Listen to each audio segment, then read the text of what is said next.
What's going on? It's your dog Art Man Boxing. And we're back with another boxing conversation.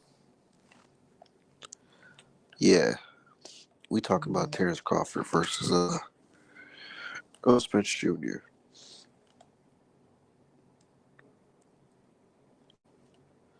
We all waiting for that fight.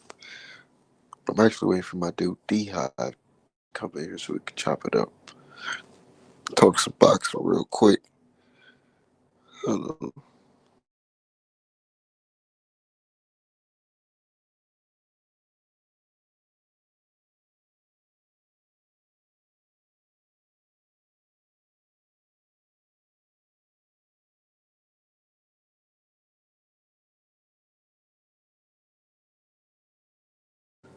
What's going on, man? Oh shit, hold on.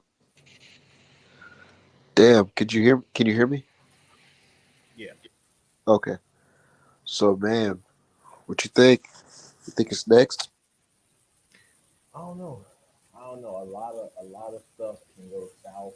Uh, Stanionis could be a problem. Boots could be a problem with the IBF eliminator. So we gotta see. We just gotta see. Hopefully it's next. I mean, they're both not busy. They both claim they want it. Crawford ain't fighting nobody else this seems. And Keith Thurman and shit. Ain't no, don't nobody care what Keith Thurman has to say. So it's gonna it just depends. If Stanionis and Boots, as long as they're not mandated on either person or they take step aside money, then it should be next. We got no issues. I think it's gonna happen because Stanosis that wasn't an easy fight for him with Butev. And seeing how Earl Spence fucking busted up Yugas and hardly took any damage, I feel like he knows that's a bad idea for him. Nah, I don't think Stanionis would be scared to fight Earl. I think he'd love the opportunity, but like I said, hopefully the step aside money for him getting paid enough for a fight without him having to fight. Hopefully that's an incentive to sit his ass down somewhere and not mess up. I don't know, man. Think about it. That was a beating. I would say a beating, but he got busted up in that fight. No, he got beat up. That was a beating. Yeah, Butev was putting the heaters on. He was whooping his ass, but Butev Punching him in got the back of the head. I know that shit hurt. absolutely. I'm just thinking of the type of person that he is and the type of lineage that he comes from. He's from Lithuania. Those dudes, they don't really care about nothing. They're here to fight. So I think if he got the opportunity, he would absolutely take it. But hopefully, like I said, I think he'll go ahead and take that step aside break because now the step aside bag got to be bigger this time too. So he's like, shit, I Yeah, can't. he already took a step aside last time. Yeah. So now he probably just But gonna add. some mandatories be like, I'm putting my foot down. Unless you're a nigga like Charlo. I was gonna say, like, if Boots, when he wins the IBF Eliminator, if he gets mandated on somebody, I don't know if Boots gonna be the type to be like, nah, I'm gonna just go ahead and step aside. He might be like, fuck that, I want one of y'all. That's what I'm saying. But I don't Hey, know. if it happens, then that's what it is. And if they can break Boots off, it don't matter who wins. I mean, it does matter who wins first, probably, but either way, whoever breaks Boots off first is gonna have an excellent W riding off into the sunset. And if they take an L, then well, that's what it is. And nothing really be done about that.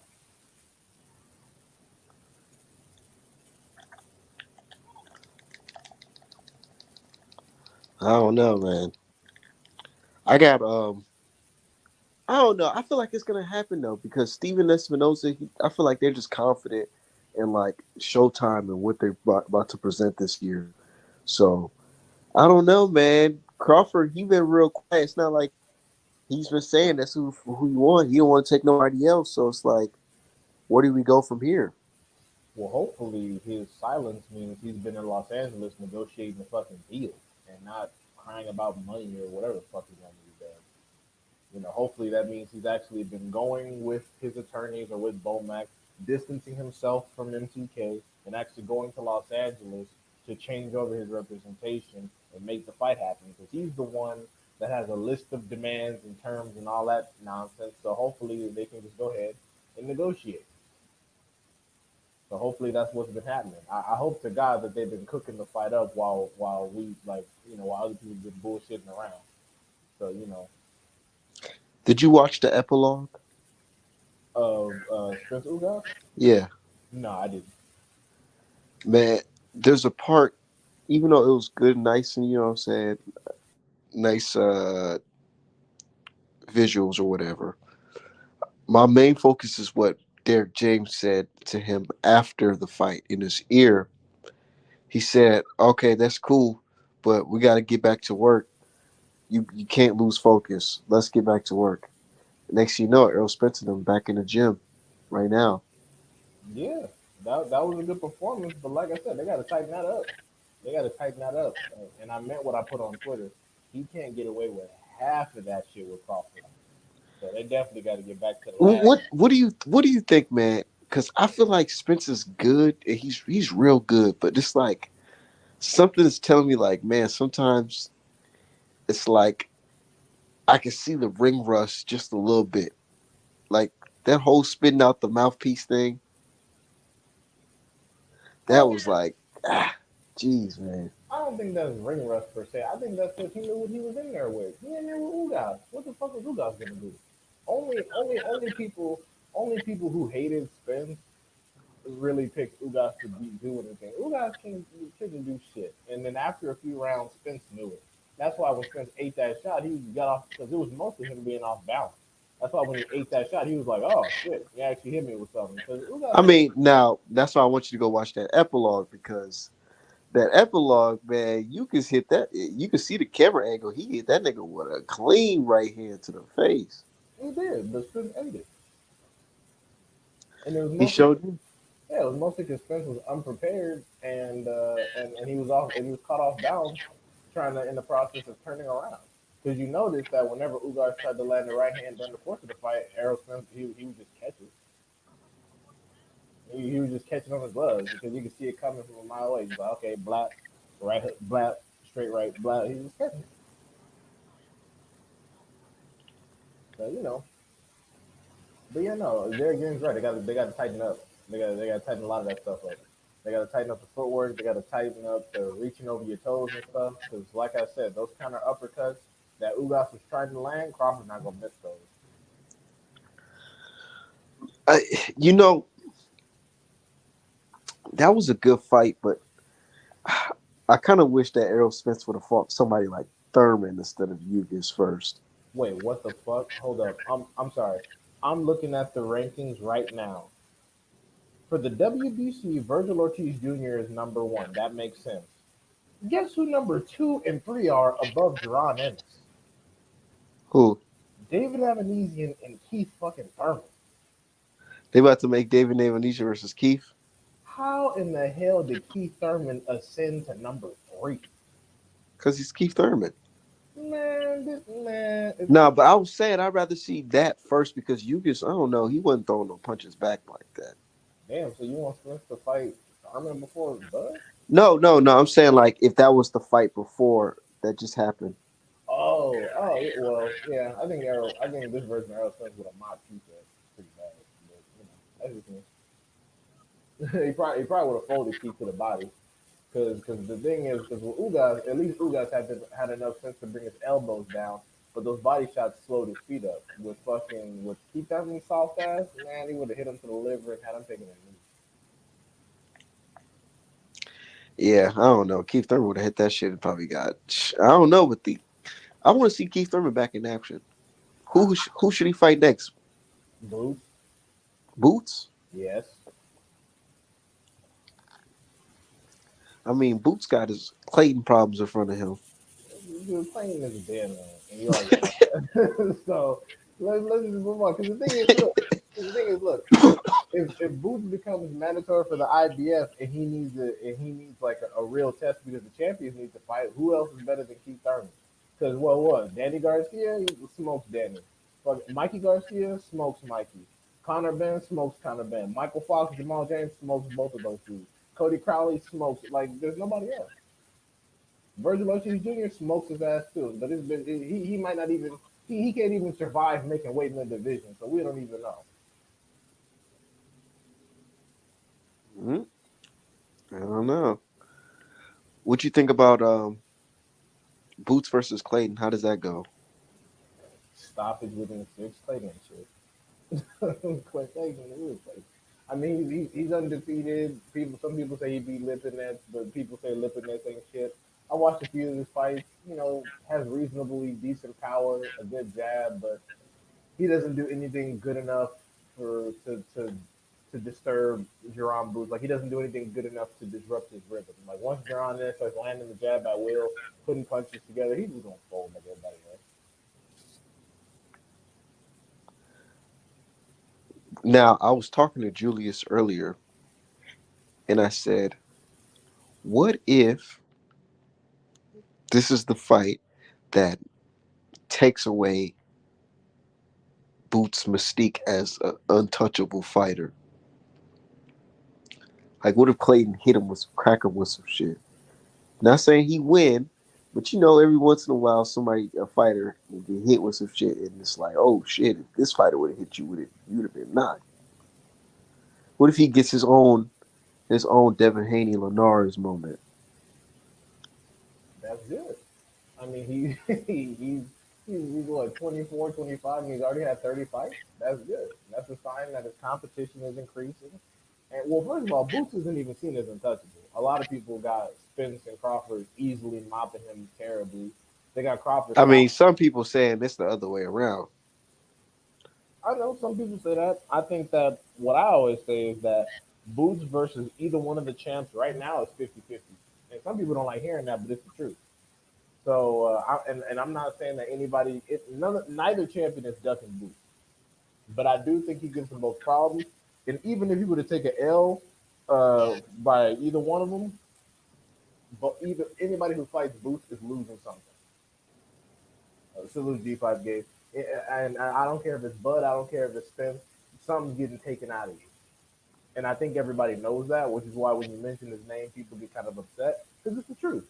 And I don't know why Boots can't get his respect as a young fighter. People were sucking off Lomachenko and Valdez and Triple G and all these people, and they haven't done shit. People were talking about how Jaime Munguia could beat Charlo, and his best win is Jay fucking Rosado. Like, so I'm like, well, every time I mention Boots, I don't understand why people get upset. But yeah. I hope that doesn't happen, of course, because I don't think Clayton is anything. But if it does happen, that's good, and we're gonna learn a lot, and it's gonna show us how he handles adversity.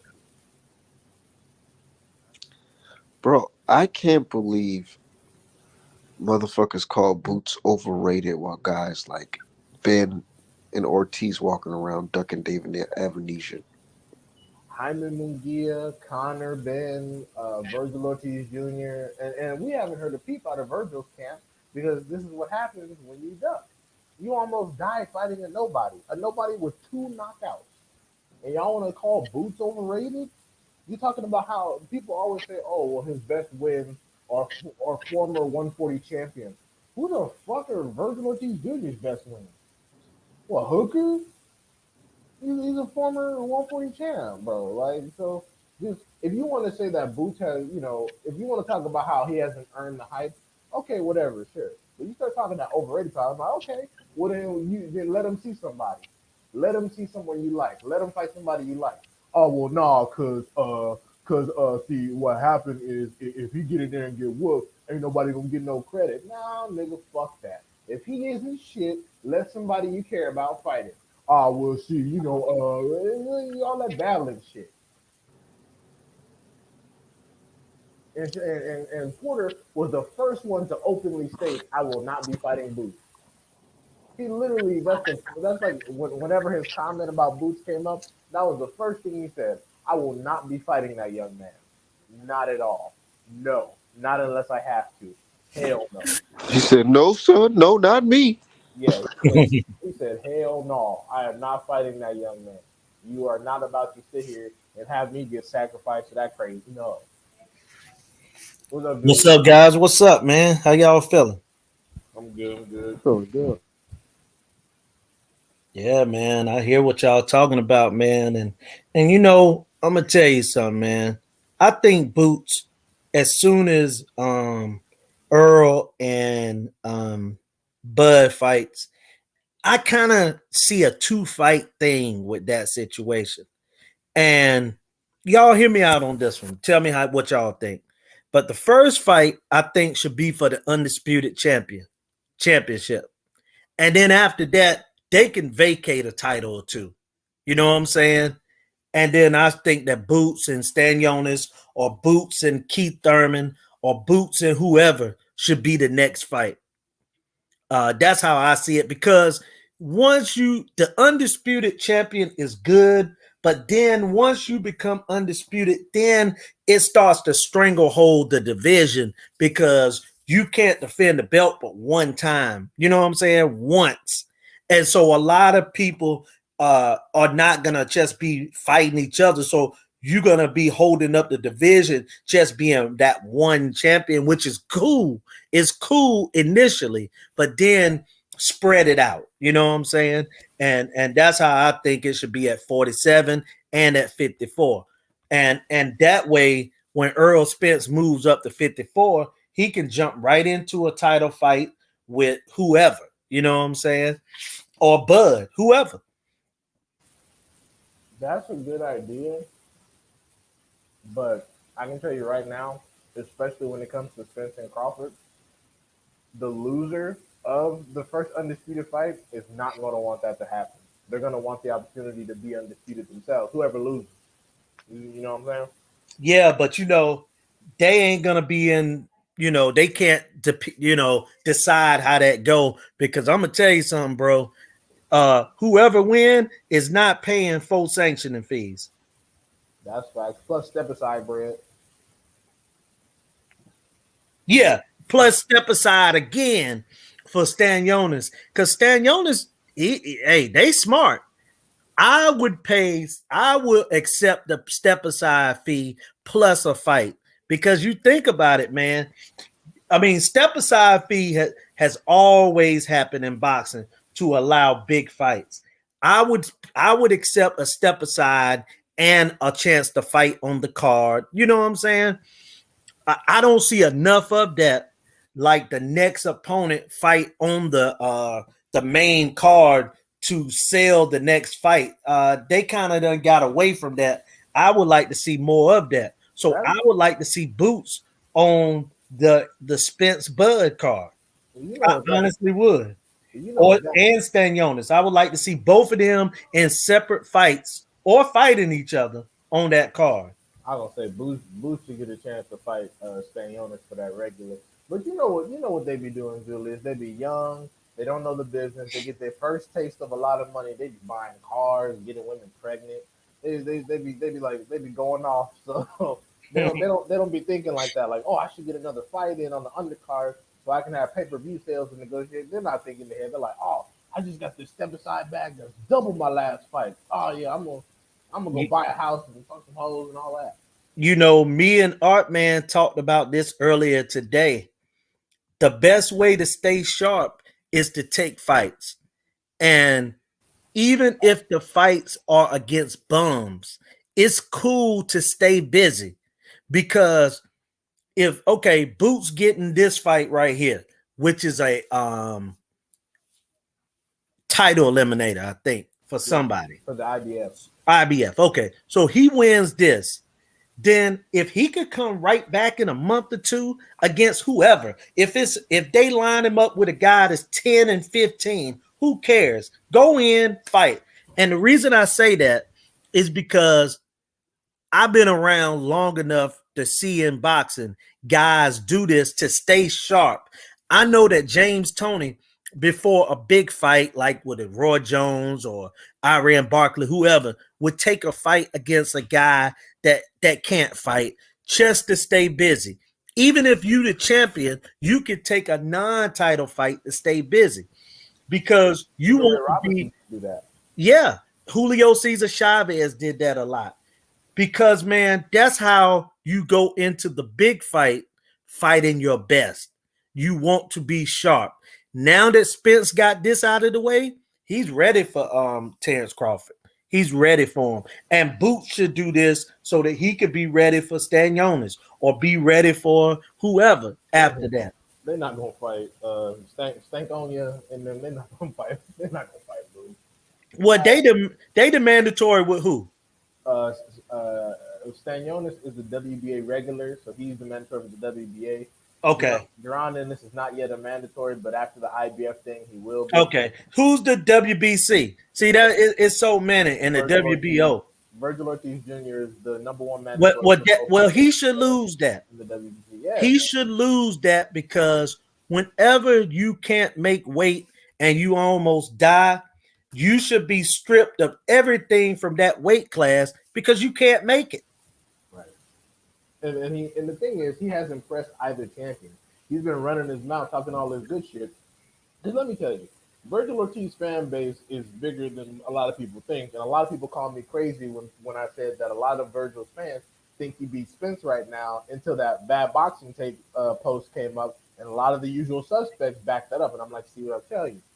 They wouldn't care about Spence Crawford if Virgil Ortiz Jr. had a shot to get in the mix. But they know that Virgil Ortiz Jr. right now, not only was he a coward that he wasn't pressing for either shot, but he like I said, he almost died trying to fight a nobody. He's not even sure what weight class he wants to compete in. So yeah, yeah, get him the fuck out the way. Jerron Ennis is number 2 for the WBO, and he's now number 4 for the WBC. Unfortunate. He's the number 3 right behind Virgil Ortiz Jr. for the WBA. So it's like Virgil Ortiz Jr. not fighting none of these dudes. He's not fighting anybody. So you got to get him out the way so we can get some legitimate smoke. I'm with it.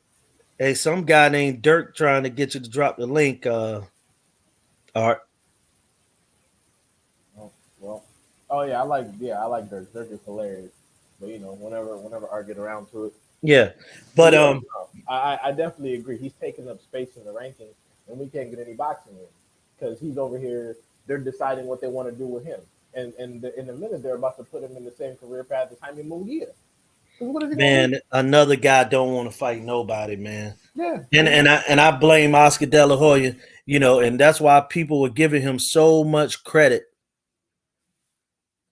I mean, Oscar De La Hoya, that was. We done had this conversation today, and I told him that Oscar De La Hoya wasn't even really running Golden Boy when they was in their heyday a few years ago when Al Heyman and Richard Schaefer was doing their thing. He was in rehab, and he was on a stupor, a dope stupor. Wasn't Espinosa the one holding it down? Espinosa was his attorney. So yeah, everything was running through him, Richard Schaefer, and Al Heyman. Yeah, that's why when Espinosa quit, he walked off with like 3/4 of their stable. Yeah, yeah. I mean, they were doing all the work anyway. Wow, Oscar's stupid.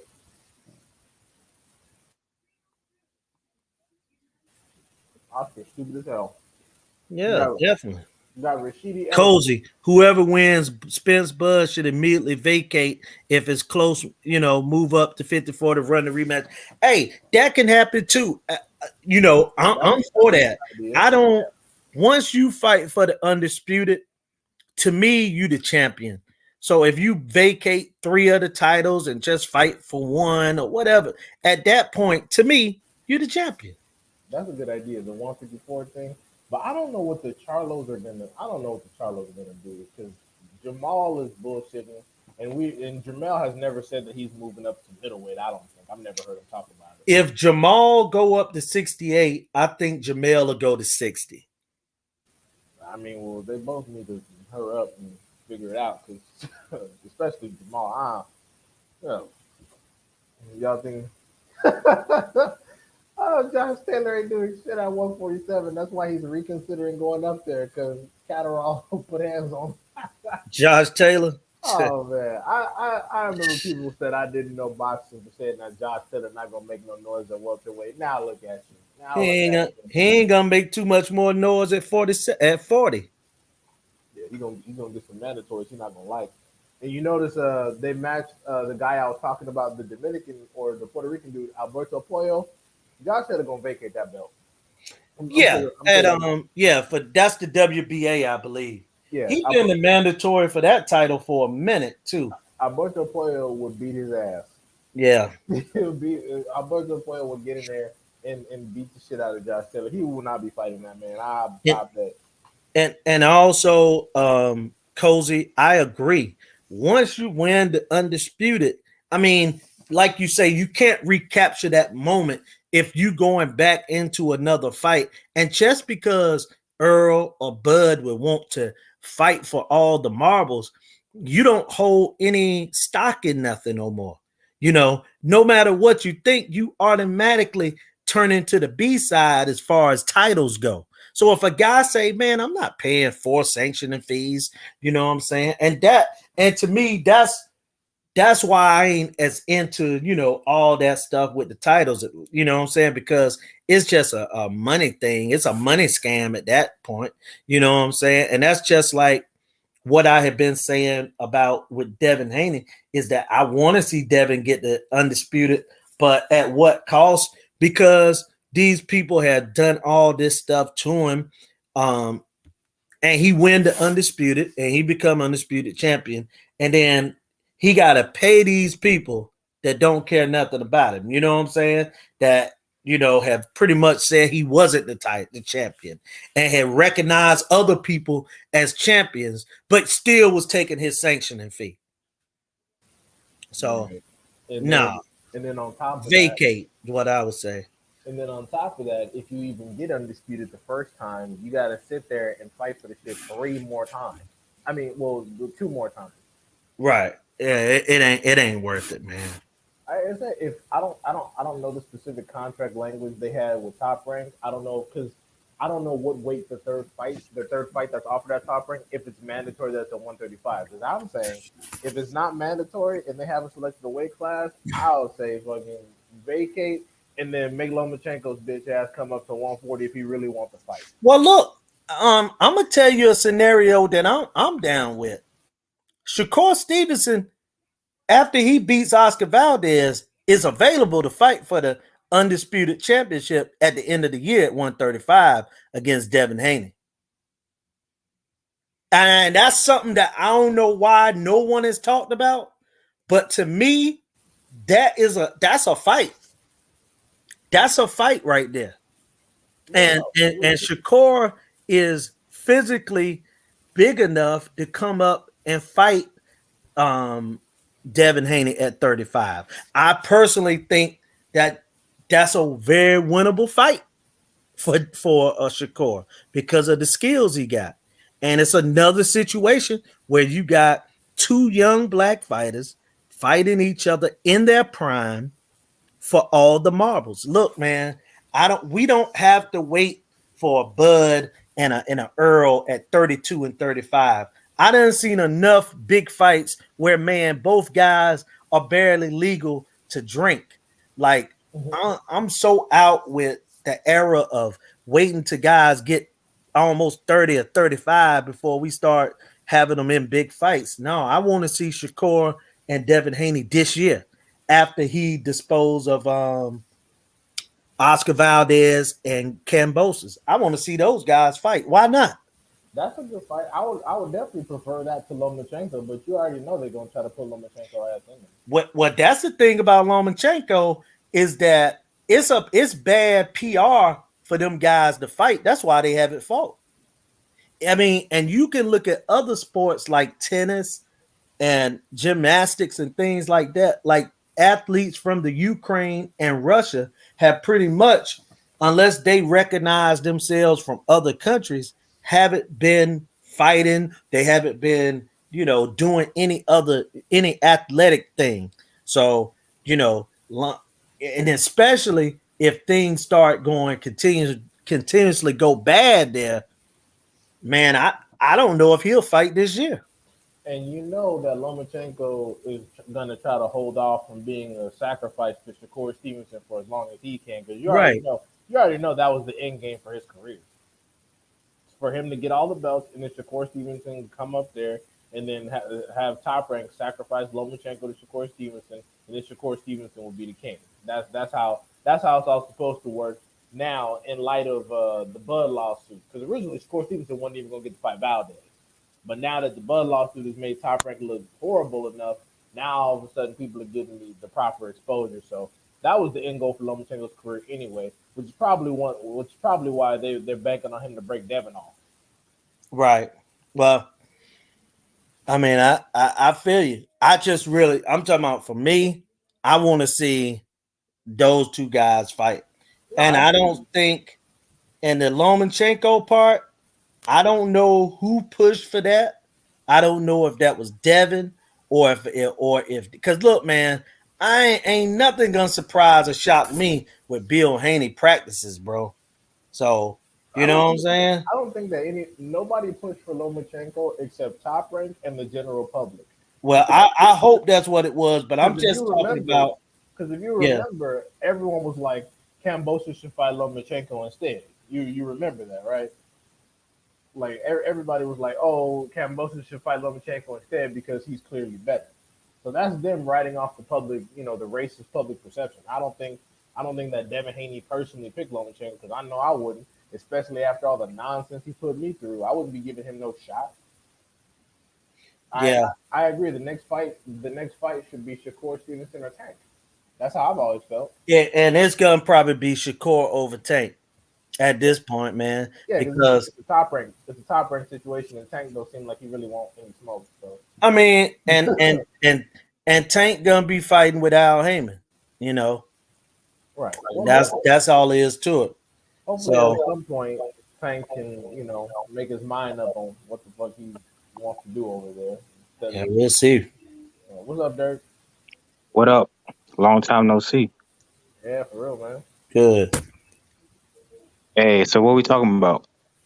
Well, we started off on Bud versus Spence and the reality of the situation. Do we think we get it? Do we think we don't? And what happens in the meantime, in between time? And then we started talking on Devin Haney and his situation. But so start on whatever. Boots. Yeah. So yeah, man. I've been going back and forth on that Spence Crawford fight. I feel like stylistically, now that I think about it, Spence is probably the favorite. Like I can see him outworking Crawford. Oh, that's something I want to see the betting odds on that one. Yeah. Crawford gonna be the favorite. I mean, it's gonna be favorite. Crawford, not the A side, but who's the favorite? No matter who the favorite gonna be, it's gonna be like low odds. It's gonna be real hard to really make money off that fight. Like the bets that people gonna make money off of Spence and Crawford is personal bets because out in Vegas, that's as even of a fight as you can get. You know what I'm saying? I like both of them. I like both of them niggas, so I don't really care who wins. It's like it's a win-win in my eyes. Right. I agree. Man, whoever wins, it shapes their whole future up, man. I'm telling you, like I heard some crazy shit, but it's not that hard. Like they say, if Crawford wins this fight, and let's say he goes up to 54 and beats Mel or Castano, you could make an argument this nigga might be the GOAT. The GOAT of best what? fight of all time? Yeah. The GOAT of what? He's a top 10 greatest. Hold up, time out. Top 5 at least. Yeah. Like, cause he would be undisputed in 3 weight classes. At one. All right. Well, see, Dirk, right? Oh, shit. Yeah. Dirk, I gotta disagree with whoever thinks that. I ain't say you did. I said whoever thinks that, and I'm gonna say why. I'm thinking it. Okay, and I'm gonna tell you why I disagree with you. Undisputed or champions are not rated the same. So if you become the undisputed champion at 40, 47, and 54, first of all, at 140, you beat Julius Ndagu. Ah, damn it. You beat who was the other guys he beat? I mean, we can't even remember. He beat Post. Hey, okay, so no, you right about that. But if he beats Spence and Mel, that wipes all that shit out. But here's the thing: you only beating the one guy, like two. And hear me out. Hall of Fame. All right, but hear me out. He's in the Hall of Fame regardless. All right, but this is what I was gonna say on that. Hear me out, y'all. So I have seen guys go through a lot of different fighters to become that. Meaning Spence route through welterweight has been so good that even if Crawford beats him, historically, I'm going to say that Spence was a better welterweight because he beat a prime Kell Brook. He beat a prime Sean Porter. He beat a prime Lamont Peterson. He beat Ugas when Ugas been on a 15 fight win streak outside of the Sean Porter thing. You get what I'm saying? So he beat Danny Garcia, who might not have been in his prime, but wasn't past his prime. So he beat all these guys.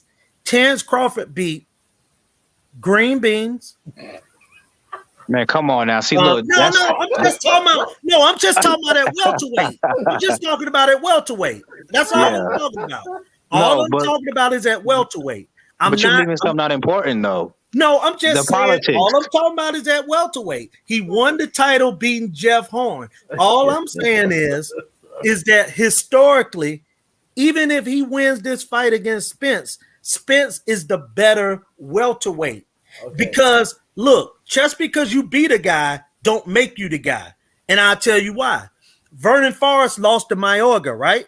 But Vernon Forrest is rated ahead of him as a welterweight because of all the work he did, beating Shane Mosley, beating Ike Corte, beating this guy, that guy. Mayorga only call to fame was beating Vernon Forrest because every other big fight he lost. So to me, regardless of what happens, Spence should be rated higher. He's done put in all the work, beat all the top fighters at welterweight in their prime.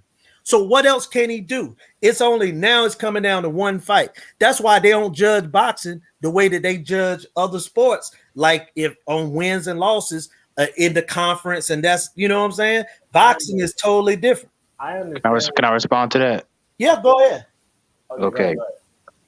So we all know Crawford got a lot of political or bullshit he had to go through with Top Rank. He kind of did it to himself low key. So that's why he couldn't get the fights he should have got, and not to mention a lot of people were ducking him. Facts, he get who greets with fire. Go ahead. Yeah. So like Spence was in a perfect situation with PBC. All the welterweights are over there, so he can get all the fights. That's low key why Mel has the resume he has, and his brother don't. Everybody at 160 that he's supposed to be fighting is at the zone. Andre's with the zone too, right? True. Yeah. Triple G is with the zone. Yeah. Like who's at 160 with PBC? That's true. So all that shit, you gotta think about that shit when you talk about Crawford and Spence. So that's why they can settle it with just one fight, in my opinion, because they're equal, even though Spence does have a better resume on paper. But I'm not 100% sure he's the better fighter.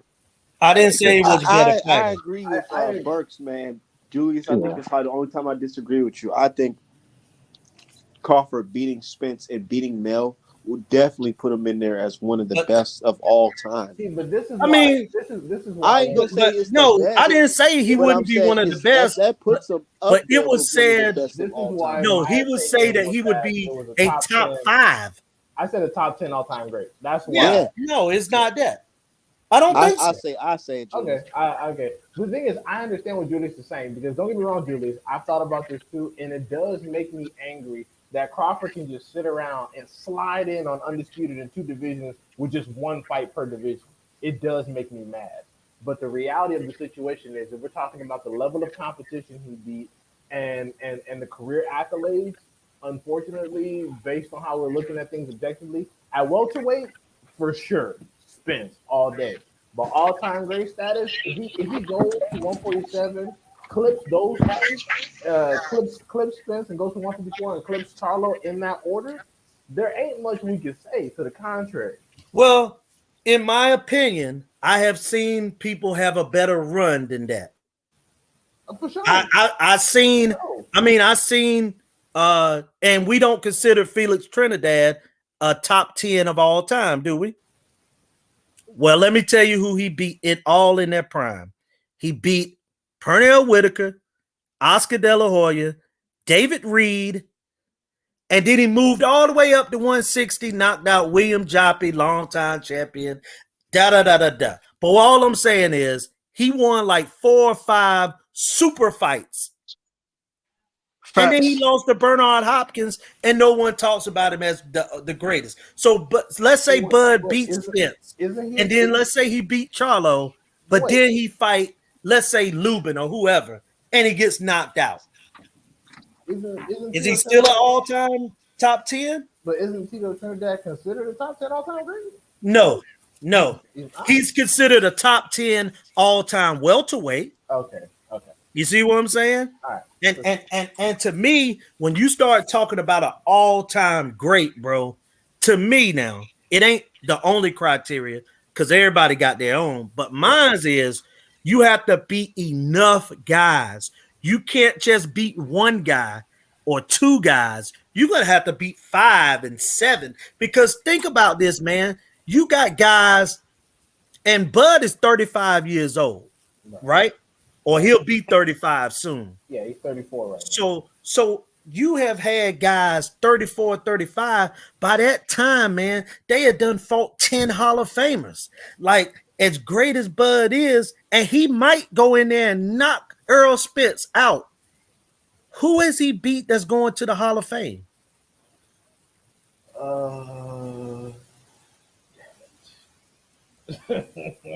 Maybe Sean Porter, and that's it. I'm gonna wait, Maybe Sean man. Porter, and So that's you it. telling me a guy that's 34 years old ain't beat but one Hall of Famer in 3 weight classes? Thank you. Is now, if he beats Spence and Charlo, a guy that got beat by Tony Harrison. So we ain't talking about no world killing Charlo. But he I'm has just been, saying, man. come on, he has been. I'm just he throwing out facts come now. on, man. I'm just throwing out. I'm sorry, D-Hive. I'm throwing out facts on him. And Harrison ain't no bum neither. Harrison ain't no bum, but Harrison ain't a world killer either.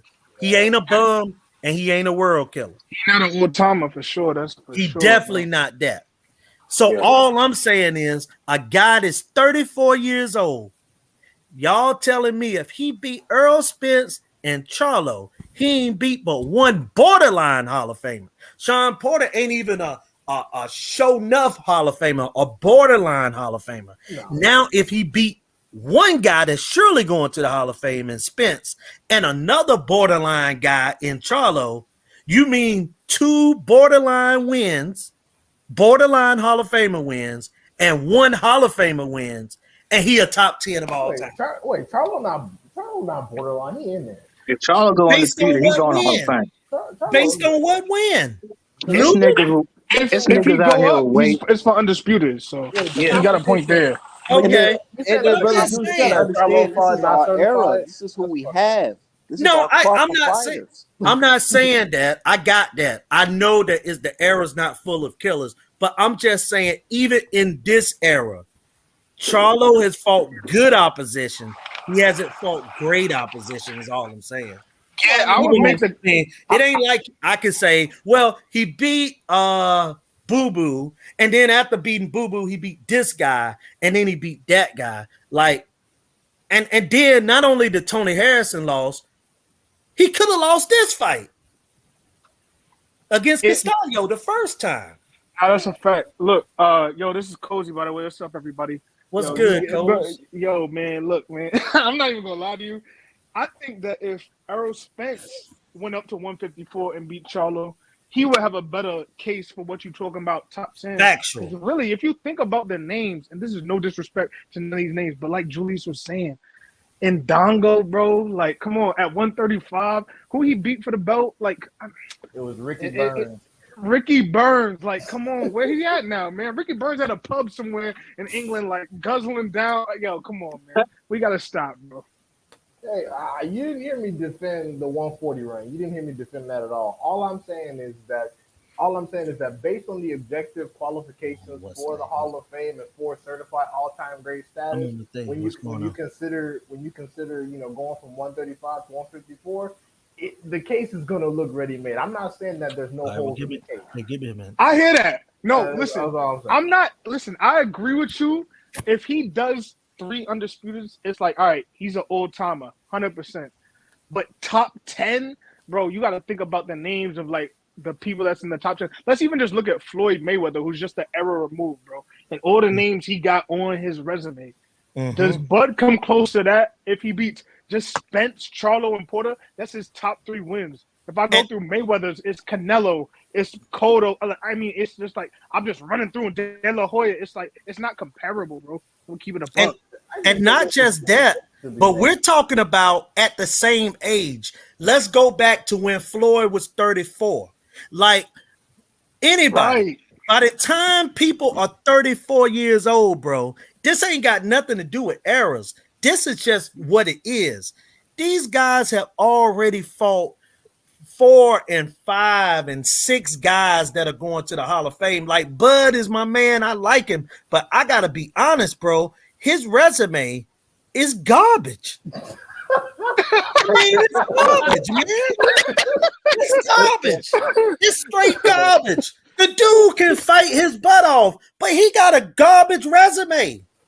It might not even be his fault, like we said, but it's man. The man beat Hank Lundy. You know, he got a bunch of of guys Benavidez with one leg. Like, come on, man. Yeah. The top ranked diet made him look bad, man. It make him look bad, man. When we start talking about this guy being an all-time great, and I'm like, hold up, Earl Spence done beat 5, 6 guys at welterweight, and then people say, well, he's a one-trick pony because he only did it at welterweight, when all that matters is you fight the best. So if he fought 5 or 6 guys that were the best at his weight class, all in their prime, you know what I'm saying? That goes for something. Like, now, would you consider Canelo in the top 10 all great? No, absolutely not. No, absolutely not. You know, and you want me to tell you why?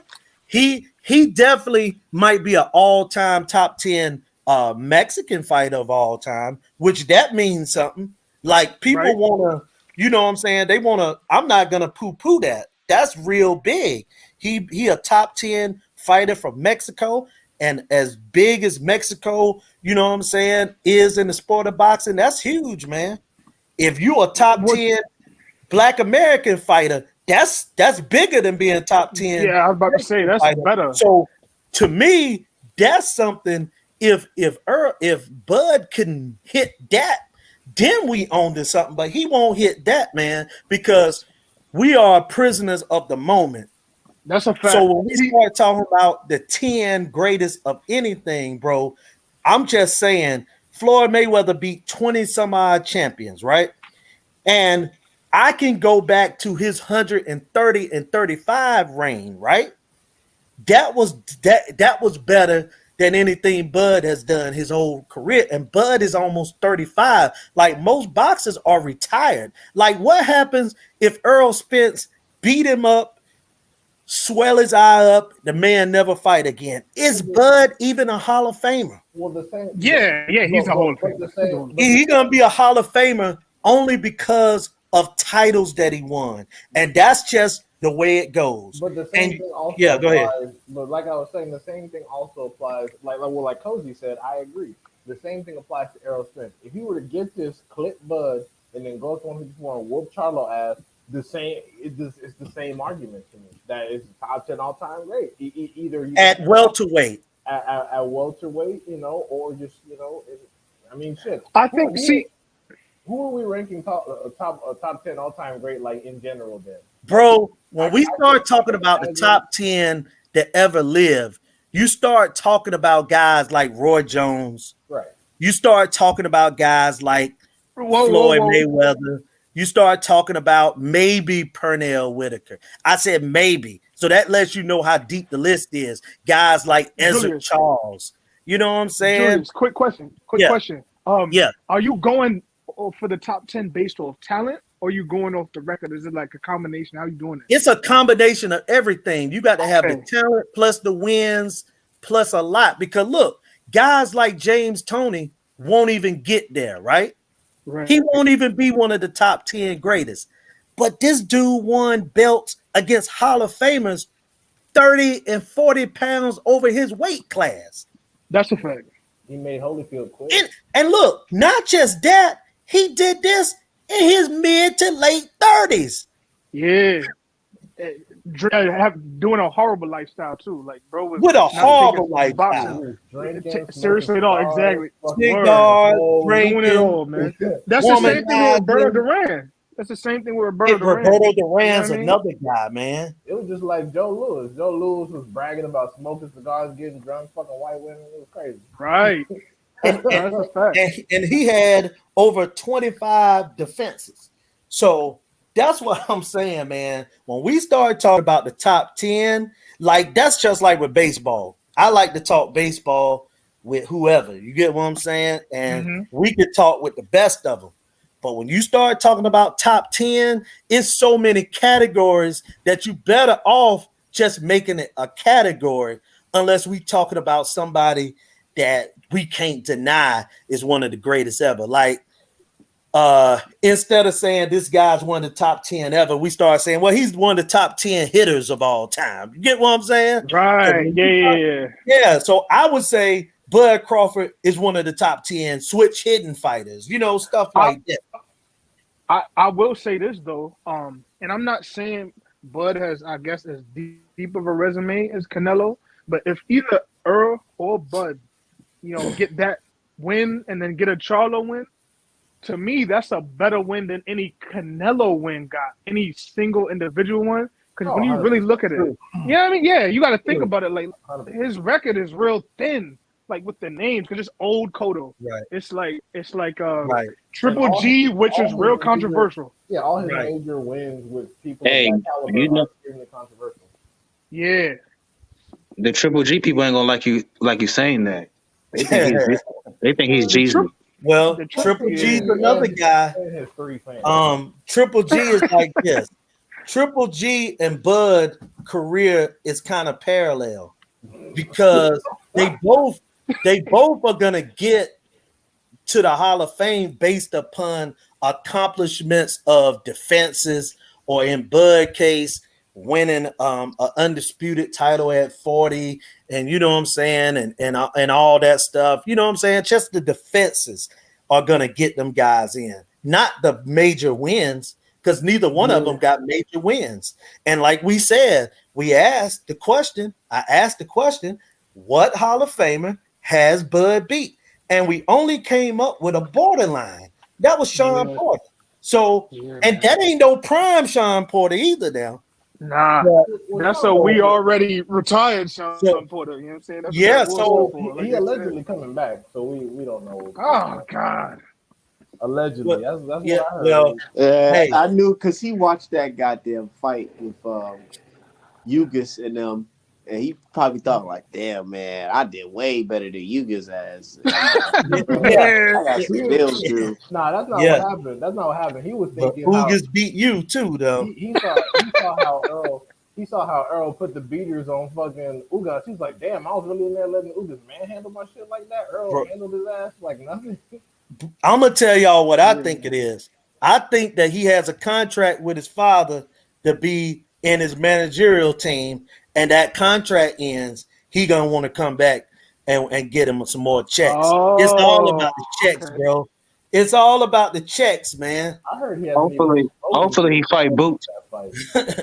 Yeah, give that kid a chance. He say he's overrated. Give him a chance. Show us that's he's a overrated. fact, man. That's a fact. Man, Show us. I about. think Showtime pay-per-view and them, I think they'll fucking do it if they ever came down to it. You think Showtime will put that on pay-per-view? They might put it on regular Showtime because Sean Porter ain't he can't sell. Yeah, and then Boots hasn't had his chance or opportunity for pay-per-view, and they're not gonna take a risk, so they'll put it on regular, or it could be on Fox. I think Sean Porter should come back against Conor Benn, because Conor Benn had his name in his mouth for mad long. Hell no. Porter, I'm just telling you, man. Sean to beat Conor. That's what I'm saying. Yeah, I agree. Virgil Ortiz Jr. over there.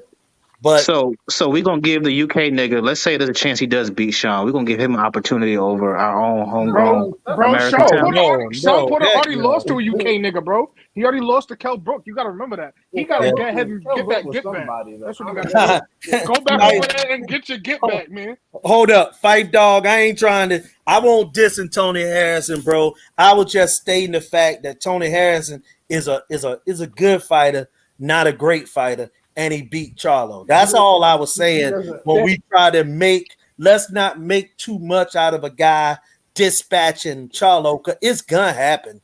I've already went on record, and I'm gonna continue to stay on record that bad news will go in there and blow Charlo out. Wait, who? Oh, Bad Wow. news. Oh, you talking about Conwell? Bad news. you think right now? Right today. Wait, hold on. You Wait, saying who? like stop Charlo? Yeah, Cornwell will beat him. Stop him. Ooh, I don't know, Beat man. him or Stop him. Oh, He wouldn't just beat him, he'll stop him.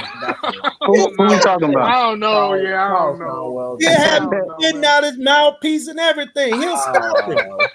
Beat down.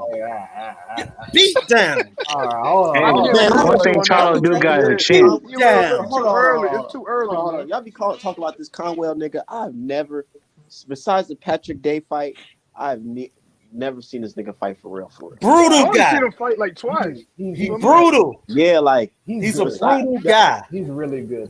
To me, he's the closest thing to like an orthodox Marvin Hagler we have today. Woo! He's very intense, and I like him a lot. But you talking about like him beating? He'll beat Charlo up and stop him. What's his name? Beating Charles him up, Conwell beating Why I him ain't up never is heard one this cat? thing, from Cleveland. but stopping him, that's a lot. Well, Yeah, you probably ain't heard a lot about him since when he killed Patrick Day in the ring. Oh, He Took some time off. yeah, he took about 6 months off, but he done recovered from that, man, and he done gave out a couple vicious beating since that. You know what I'm saying? So His he next ain't, fight, and now he he ain't fights. gun shy. He fights on Probellum, so he's not gonna be getting no top shelf smoke. I think that once Pro Billum goes under, you know what I'm saying? I think that he'll sign with Al Heyman.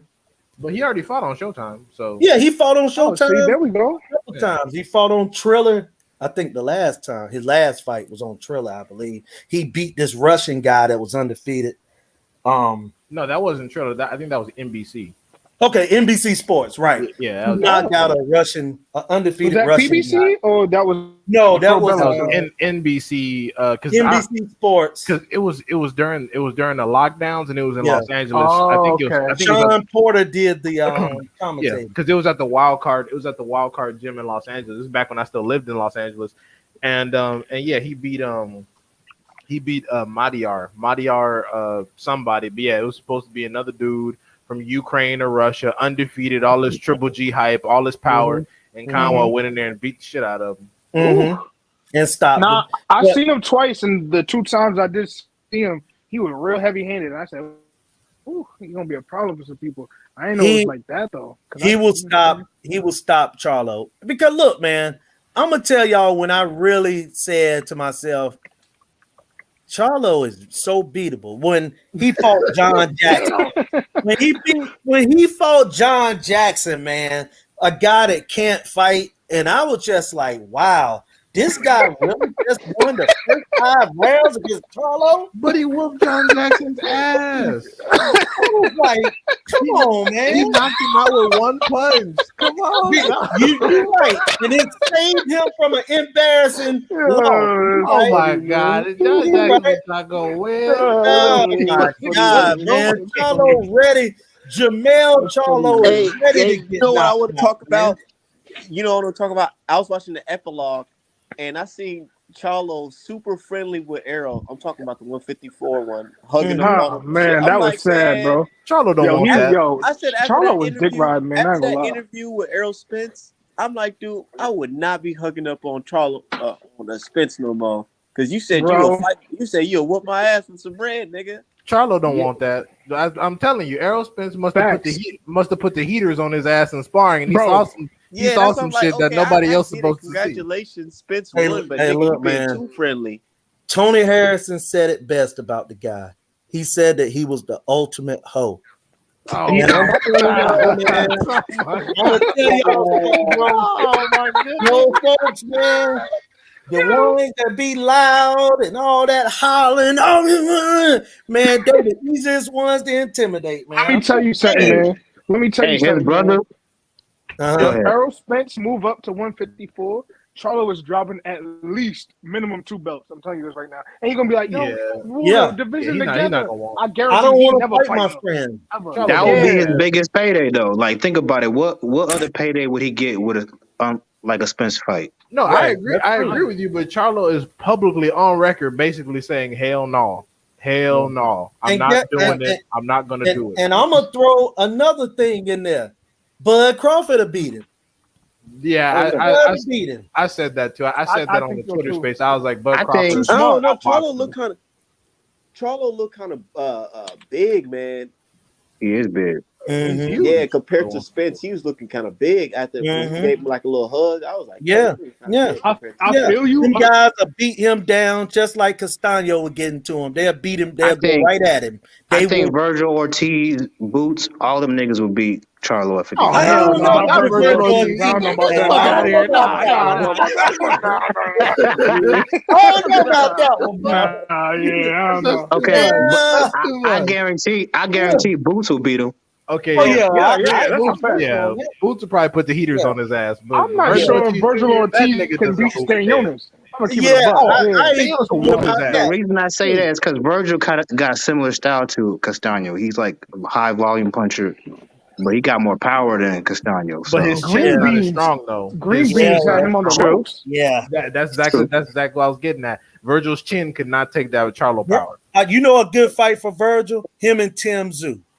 Yep. That would be a Yes. good fight for Yes. him to test himself at 54. That's Because a Tim that's Zoo a gonna 50 bring it. 50. Yeah, Tim Zoo might fuck around and catch his ass and put him to rest. I agree, but that's competition. Tim Zoo, I like him that he willing to try to do like his father, come to America and fight the best. You got to give a man credit for that because he That's a could fact. easily sit in Australia or England and just fight bums. Now he want to come here and he asked for PBC guys, so you know he asking for black fighters. You know what I'm saying? And in the first person, Julius said Sink or that Tim swim. Zoo should fight after getting knocked down by Gachel was Charles Conwell. I'm like, damn, why are you trying to feed everybody to Charles my- Conwell? Look, man, look, guys like that need their opportunity, man. And because a lot of times, whenever people see you kill somebody in the ring, they ain't ready to go in there and fight you. You know, Hell what I'm saying? no, especially So, not for no bullshit you checks know. that Tim Zoo been Word, man. Word. So I just want him to get his opportunity. But like I said, man, it's gonna be unfortunate because Conwell gonna end up beating some guys that we like, man. I'm just Conwell gonna be gonna honest beat- with you. Oh well, I can't wait till Conwell beat Fundora then the way y'all talking about him. Cause Oh yeah, He won that all the fight. talk, man. he'll I He was smoke. on Twitter talking about it. Yeah, he'll smoke fun. Good. But let me say something. Fundora is a guy, though, and I said it before, and I'm gonna say this: Fundora is gonna win some fights that he don't supposed to, and then it's gonna be nights that Fundora just get beat up by guys. You know what I'm saying? But Fundora is gonna beat some guys like Fundora and Charlo is a great fight. I think that Charlo should be able to outbox him, but you know what?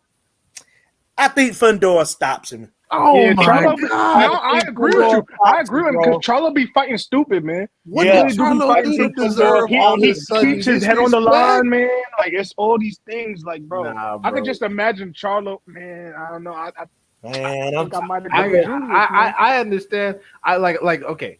I can see Fundora outboxing Charlo if he tries to box that giraffe built motherfucker. But let me tell you, if with people like that, that's why Lubin lost, because you're trying to stay on the outside with someone who has superior reach. That's with you. true. Charlo would have to rush in and do him like he did Rosario and put his ass down. Yeah. That's Charlo why he ain't the puncher that his brother is. Like he be getting knockouts, but he ain't getting this against people that got sturdy chins or nothing like that. Man, I'm gonna tell y'all something. Well, man. no, of course not. Everybody knows that Jamal would beat Mel's ass. Lubin is tougher than Jamel. Lubin just don't have. Oh, see, Lubin, Hold up now. We just Now, one seen. Hold up a second, guys. We just don't like seen Lubin Charlo. fight with his face looking like a gorilla for 6-7 rounds. The dude kept going. He didn't quit. The dude Yeah, looked but like a gorilla. When has Charlo Lubin quit? tough. Yeah, I was about to say. No, I said Lubin tough. tougher. I didn't say that he was better. So I you said think tougher. you think he would have quit in that? You think Charlo would have quit in that situation? Let me tell you something. Tony Harrison was right calling him the ultimate hoe. Oh my god! Quit. Nah, no more. God. Arguing and fussing. He'll quit. nah. Charlo is a hoe, but Nah. I don't think he would quit. The ultimate. Yeah, man. Yeah, listen. Wait I got till my it problems happens. with Charlo When too. it, look, the I got night my it problems with happened, Charlo too, but go ahead. I was gonna say the night that we see Charlo quit on the stool, I want everybody to just hit my cash app.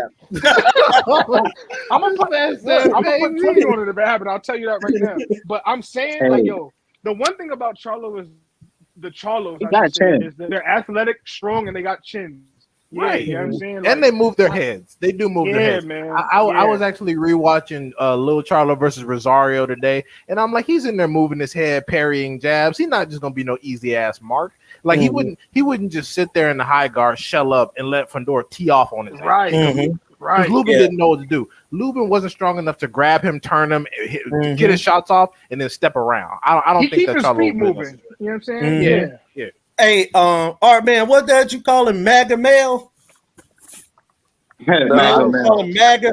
That's what some people call him. Okay, Yeah, well, because well, he down with that. He always got something to say about black this, black that. we know He he's gonna not quit in shit. the- We He know gonna he's quit, not. man. We know he's not shit as a person, Julius.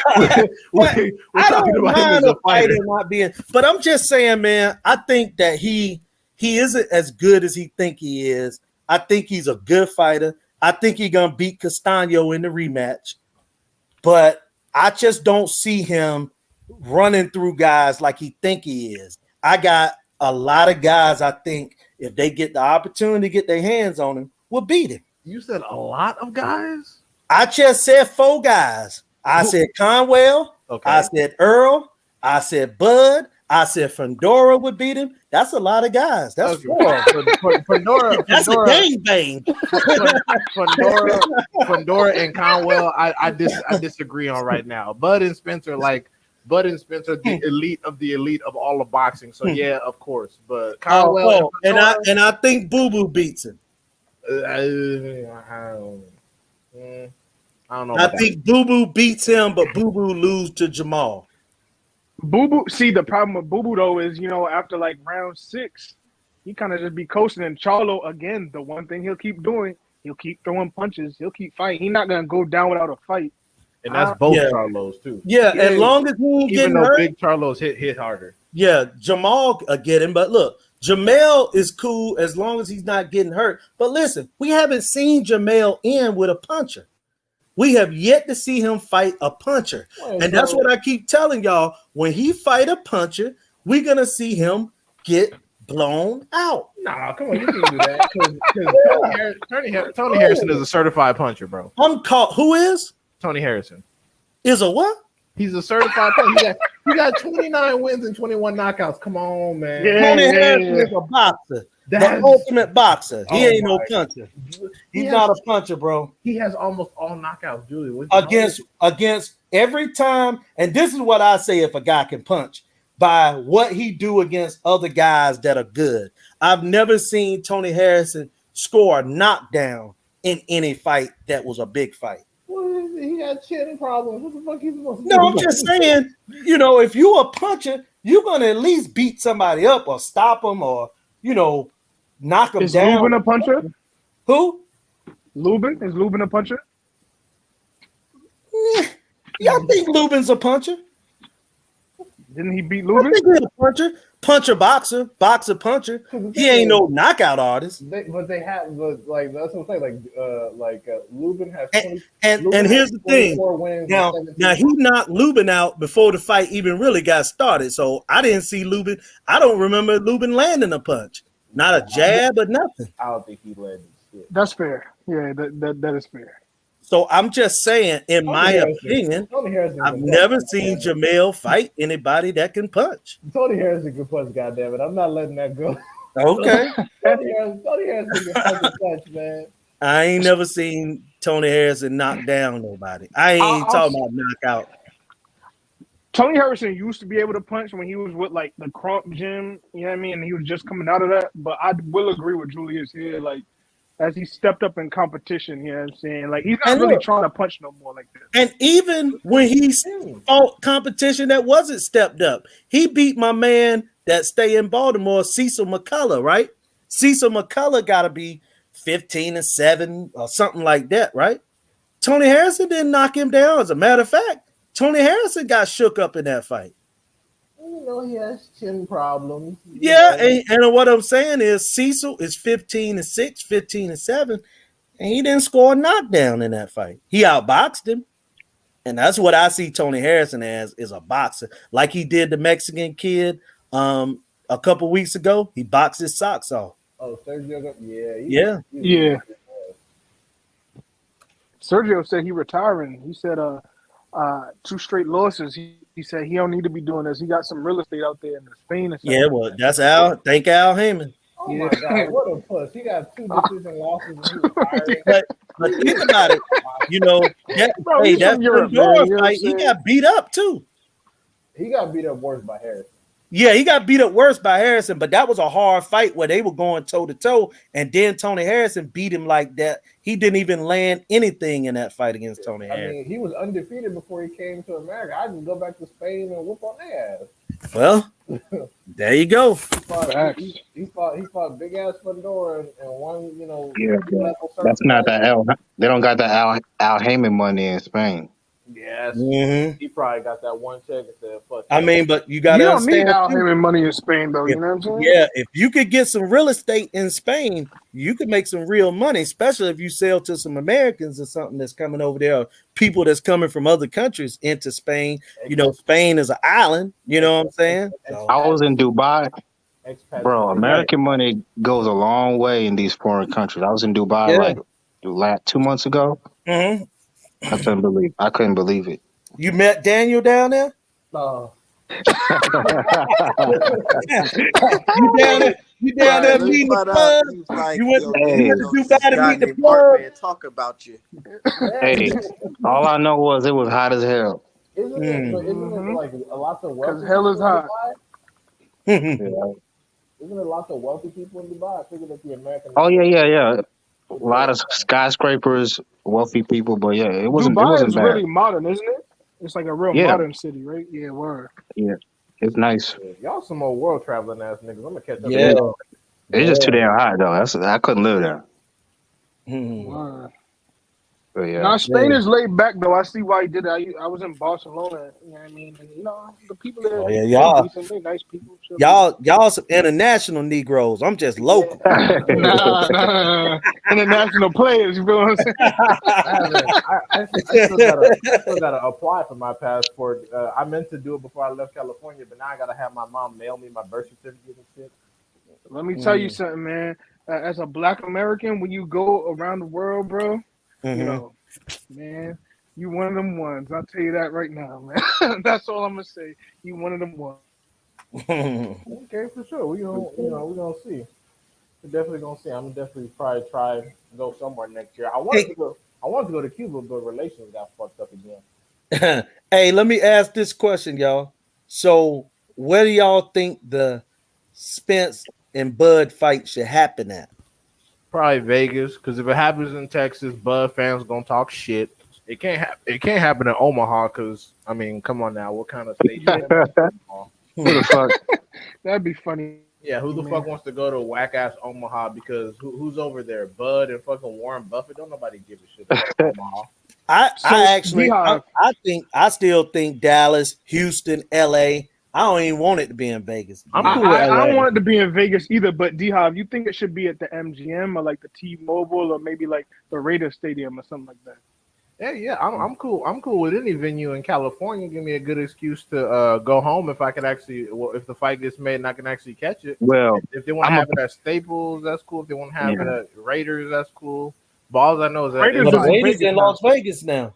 Oh shit, that's right. That's why I said that. Yeah. Okay, well, yeah, but all I know is that it can't be Dallas because all the Bud fans gonna be like, it's gonna be a robbery, and it can't be in Omaha because Omaha sucks dick. I would love for it to be in Dallas with 2 judges from Nebraska. I think it should be in Dallas. And that way you can't say you're gonna get robbed now. That Well, hopefully atmosphere look crazy out there. What, Dallas? Dallas, yeah. Yeah. From the Also, I'm worried about Bud's personal safety. Them niggas be getting buck over some boxing. Somebody might try to hit Bud on the back of the head or some shit. Well, you know, Well- Bomac get him in all type of situation with that. Oh, you know what I'm my saying? God. So yeah, you're right about that. You feel me? Why you bring up Big Mac, man? That guy, Yeah, that Yeah, guy's man. just stealing money, man. I agree. He just a part of history. Just that, you know what I'm saying? You ever seen them Yeah. people that just gonna be a part of history for nothing? Oh That's yeah. Bomac. It's like But- like Anna Nicole Smith. She just fucking Yeah. the right people Yeah, and then man. Yeah. got dragged along. Yeah. Yeah, man. And, you know, the Jamel Herring fight really turned me off to Bomac. He was over there. He's like, "Yo, you gotta push that motherfucker back, man. You gotta push Yeah. that motherfucker." I'm like, "Yo, bro, Hey, it's like That's the not working. Temptations. Yeah. It's like the Temptations. Ain't nobody Yeah. coming to see you, Otis. Right. Right. I mean, man, it's just like Ishmael Salas. Hey, Oh, you did man. better in that round.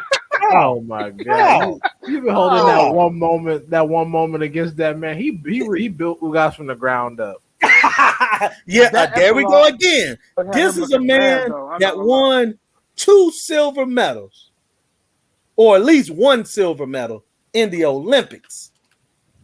And you taught him something about boxing because he claimed to you that he had lost a fight and Top Rank got rid of him?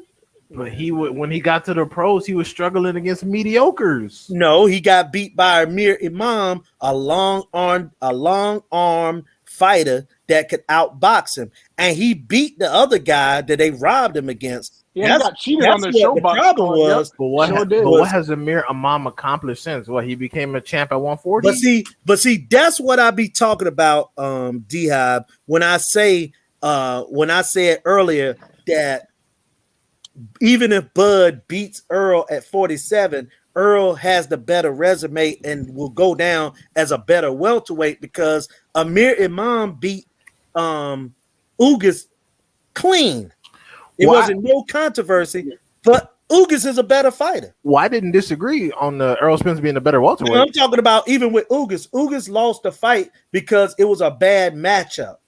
You know what I'm saying? It's a bad matchup. Amir Imam can jab, and he got long arms. Ugas couldn't fight him on the inside because he kept him out there with the jab, and then he hit him with the right hand, and it was a bad matchup. That's it. I mean, you know, shit happens. But Ishmael Salis, pimp. Man, yeah, let me tell you something. That epilogue had him looking bad, man. I was He's a watching it pimp. today. I said, I was man. talking this before I seen it, and then when I saw it, I was like, man, Ishmael worse than I even thought. Oh god. Yeah, man. That advice in there, I was like, yo, after the 7th round, he got beat on, and he said, man, he just don't want to throw his hands. That's all he said. Yeah, that's all he was saying. And the people Oh, like, you don't want why- to let your hands go. People was like, why isn't Ugas throwing as much? It's like, it's them body shots hurt, nigga. That's why. Like, And Yeah, it was a jab hitting him. A Yeah. jab that started closing his eye after the 3rd round. Why? See, this is what I be talking about. Why he didn't say how you get away from that jab? Thank you. You see what I'm Thank saying? you. But Yeah. Junior, this is Errol Spence Jr. Who gets away from Errol Spence Jr.'s jab? Here's the thing, D-Hive. When you had 3 months to get ready for a fight, even if your guy is not as good as another guy, you're supposed to have a game plan to where people say, you know what? He didn't lose because of his preparation. He lost because the other guy was better. But in this situation, Ugas lost both ways. He lost because Spence was better, and he lost because of the preparation. Yeah, And I told you, yeah, all the guy did was put on them high heel looking pimp shoes Oh. and had Ugas hitting the mitts with him, and he was making noises. Ha ha ha! That's all he did. Oh, my That's what he did for 8 weeks. 10 Yo, weeks. let me tell you something. Yeah, no, that's a fact because you know what, too? Before the fight, Ishmael Salas is over there giving interviews talking about all the game plan. He's like, "Oh, Spence, he likes to double the jab and then come with the cross, the right." You know what I'm saying? I'm like, "Yo, why are you giving away the little game plan you got? Before? It just don't make sense to me, man." He got caught up, man. You know what I'm saying? Like, poor Ishmael, man. Poor little Ishmael, man. Unique Dawn, what's good? Hey, I ain't gonna hate on Omaha. I love Omaha. Got Creighton University down there, and that's where I think Bud should be doing instead of going to snack. But that's what black folks do when it's time for a big event. You know what I'm saying? They go to Mr. Charlie, the white guy, that he can help him. No one Bud can go for somebody right like Creighton. Ugas. No, back on Ugas for a second. Yeah, go ahead. For a guy who was saying he was going to be fighting Crawford next, he sure didn't fight Spence like he was ready to fight a guy like Crawford next. That's a fact. Well, That's a like, fact. Come he on, went do this though. I'm telling you, I told D-Hop, Well, I said, man, he fought. It's nigga, hard, man. I feel like this is one of Errol's easiest fights. Like, this was shit. Lamont Peterson did better than him, in my Well, opinion. Spence just a bad matchup for him though. Like I feel and like if Ugas- Ugas fought Bud, it'd be a closer fight. Just Ugas style- did right. physically. Ugas did land a couple great shots, but let me say this about Ugas though. Ugas was ready to die. Ugas was ready to die in that ring to win. Ugas didn't cheat himself. He didn't have nobody preparing him, but he didn't cheat himself. capitalized His off that. mindset. He sure capitalized off that cheap shot, though. I tell you that. Hey, that but shit you supposed to. that Earl could have Spence changed was the just whole, standing there. the whole fight. That literally could have changed the whole fight if he Yeah, would have he hit coulda Errol knocked in him the tempo out. or some shit. Because ain't no telling Errol would have been, would have got back on his feet because the ref was stumbling all over the place. He didn't know what the fuck to do. It was the ref, bro. It was the ref because the ref said stop, and then he let him hit him, and then he like kind of made a sudden move, and Ugas froze. Bro, that Yep. ref is horrible. By Yeah. the way. Whatever his name is. But Oh I'm my telling you, God. that type of stuff can change the outcome of fight, and people Absolutely need it to pay close could. attention to that type of stuff. 100%. That's a fact. But hey, back to Unique though. Unique, I've been saying on this show or anywhere else, when I seen Bud Crawford, and I know you a Bud fan like all of us is, Bud should not be down there with Victor Conte. Yeah. He shouldn't be with Victor Conte. All Victor Conte doing, and this is how these white folks do it, man. I gotta bring this up. Go ahead. So a white man put you in a facility with a boxing ring, oxygen mask, and a hyper chamber or whatever. The cold Hyperbaric chamber. chamber. Yeah. Get that. Put you in there. Put a mask over your face. Tell you hit the bags. Go out, run. Why They use a stopwatch yeah, they use a and punch, stopwatch. punch these numbers in? Yeah, and look, they hook you up. They hook you up to something, and they say, "Boy, you're doing great. Your heart rate is of a lion." 92.5 beats. But a black guy tell you, "Look, man, we're gonna give you an ice bath." What's the difference in an ice bath and getting in the chamber? Why I gotta go and get butt naked? Because the nigga giving the ice bath is not using certain words. Exactly. Like, That's what I'm talking about, man. They allow these white guys to steal from the man. They steal. You know what I don't like about it I though? don't think that they're snack though. It's a sponsorship situation. I don't think that they're paying money. They're not pay. I don't think they're paying the money. He probably I think they're paying getting the them. That's But what I my mean. thing Like, is- they're getting money out of snack. My thing is though with it, it's like why are you cleaning up this guy's image who's constantly trying to take down black fighters every chance he get? He tweeted at Earl Spence talking about you cheating and all that. Like, yo, it's not the responsibility to let this dude rock. You feel me? Yep. Yeah. Screw that guy. Like you I know how said, he man. fake? You know how he fake? Because he switched up and started saying, "Oh well," he started changing it up on the Canelo Alvarez situation. Right. But the thing is that's so crazy, man, is that white guys are allowed to be drug dealers. They're allowed to go to prison. They're allowed to do a lot of different things. But as soon as a black guy was in any of them situations, they'll tell people, "Oh no, he can't be around." And you know what? Oh, yeah. Bud Crawford, as much as I love him, he would say, "Hey man, you You I a just little do too things different. toxic.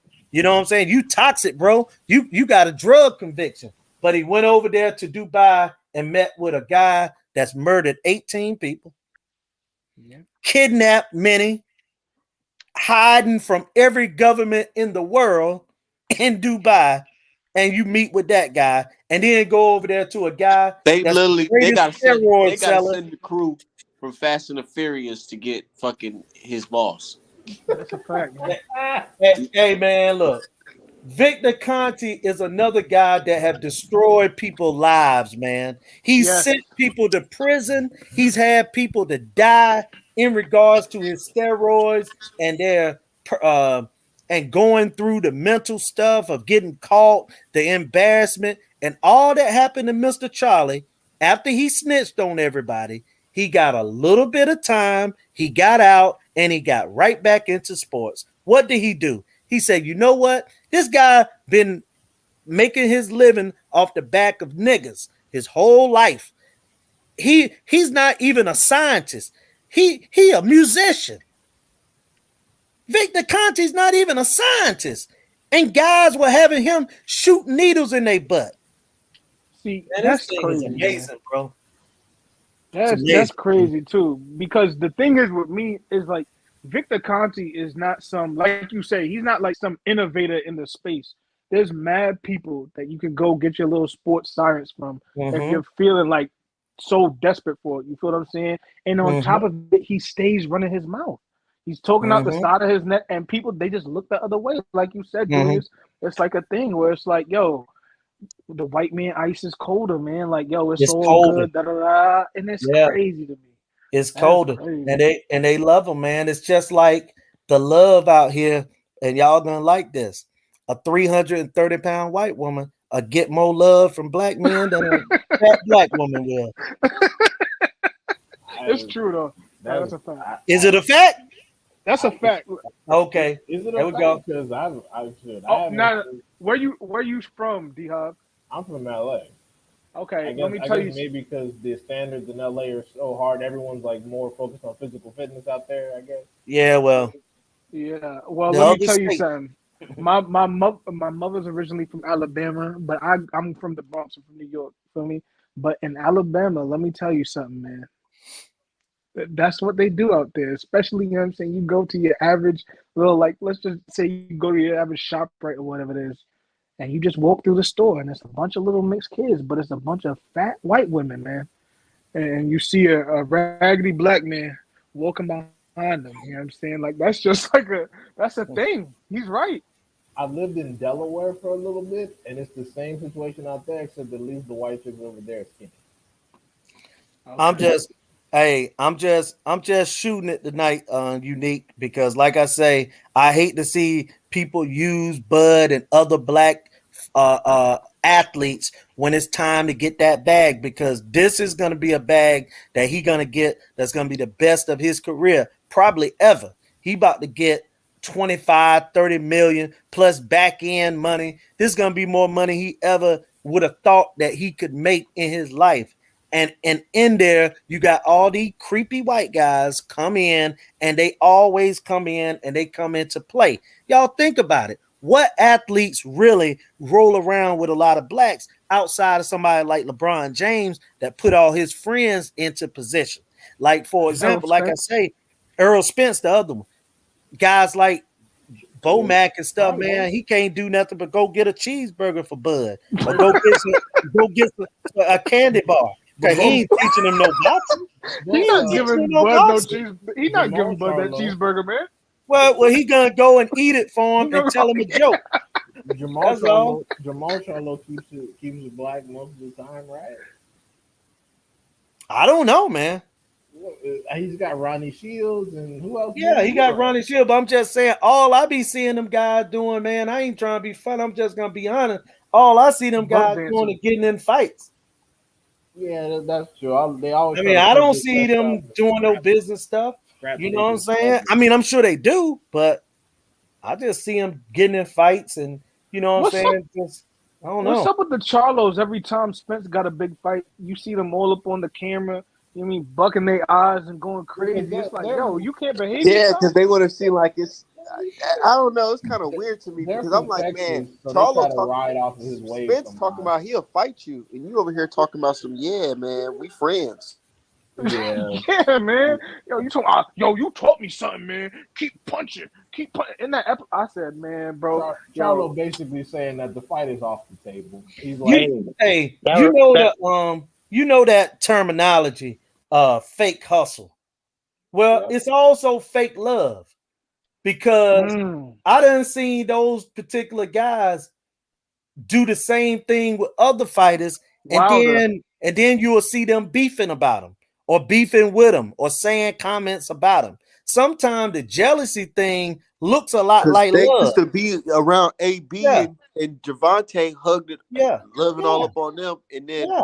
next thing you know, it's Drinking with oh them. fuck AB and And, Javante and type that's shit. another aspect that we never really talk about that affects you more in boxing than any other sport, and that's drinking.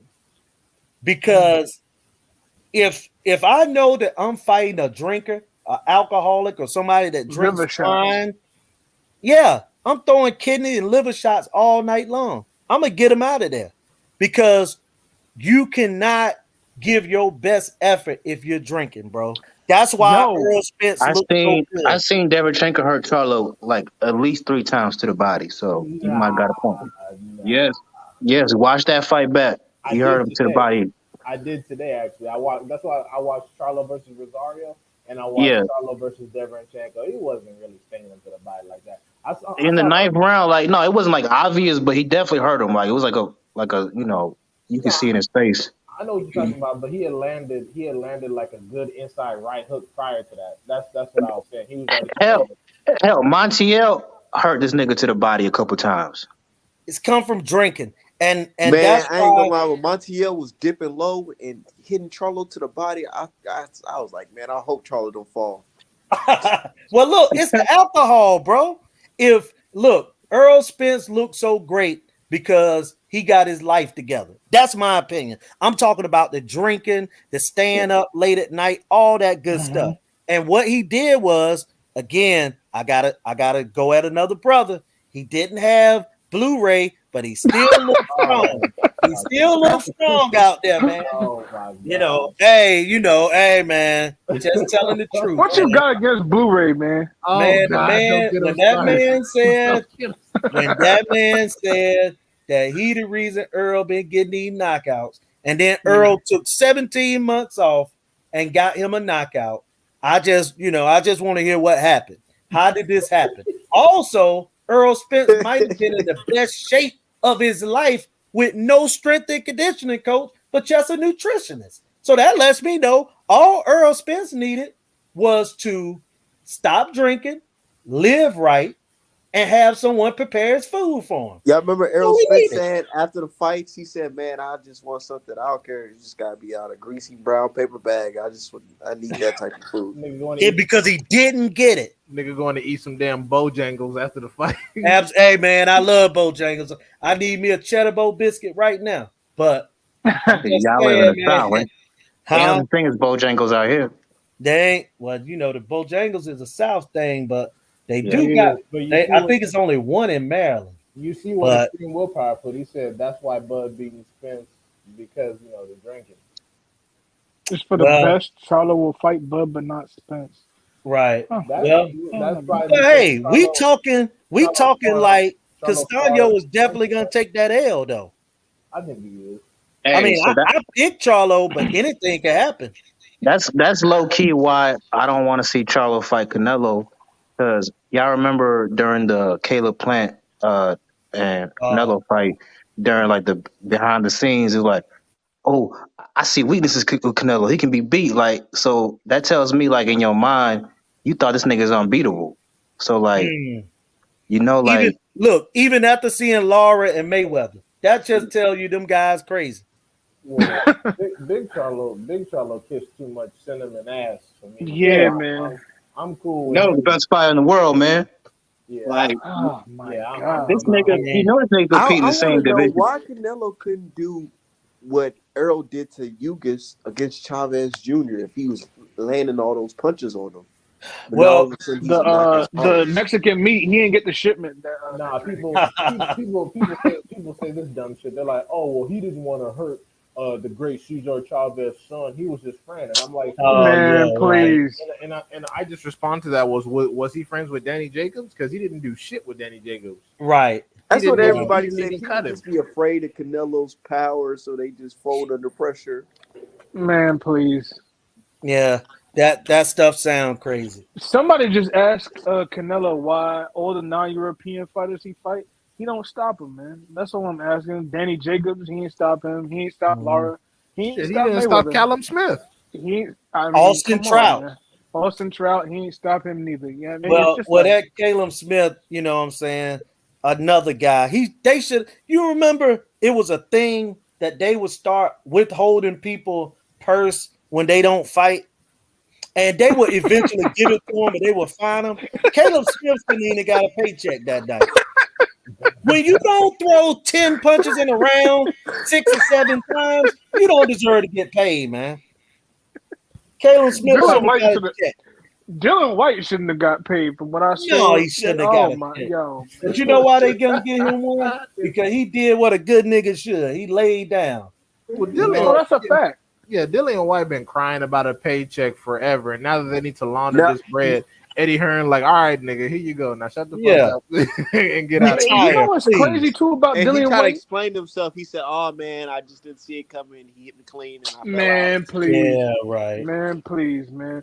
You know what's crazy about Dylan White? I saw a video of him. He's laughing at Wild or whatever, and he had this ACDC jacket on. This is weird. This garbage He looking came leather out to jacket. their song. Yeah, He came out to the to Back song. in Came Black. out to the song. He had the exact same jacket on. This was 3 years later. This nigga's I'm been like, broke this up man- until now. He haven't been making no money, Man. bro. You This remember? nigga, You remember in the build-ups to both his Chisora fights, even Chisora was clowning the bread he made. He's like, "Nigga, you fought AJ, you still ain't make no real check.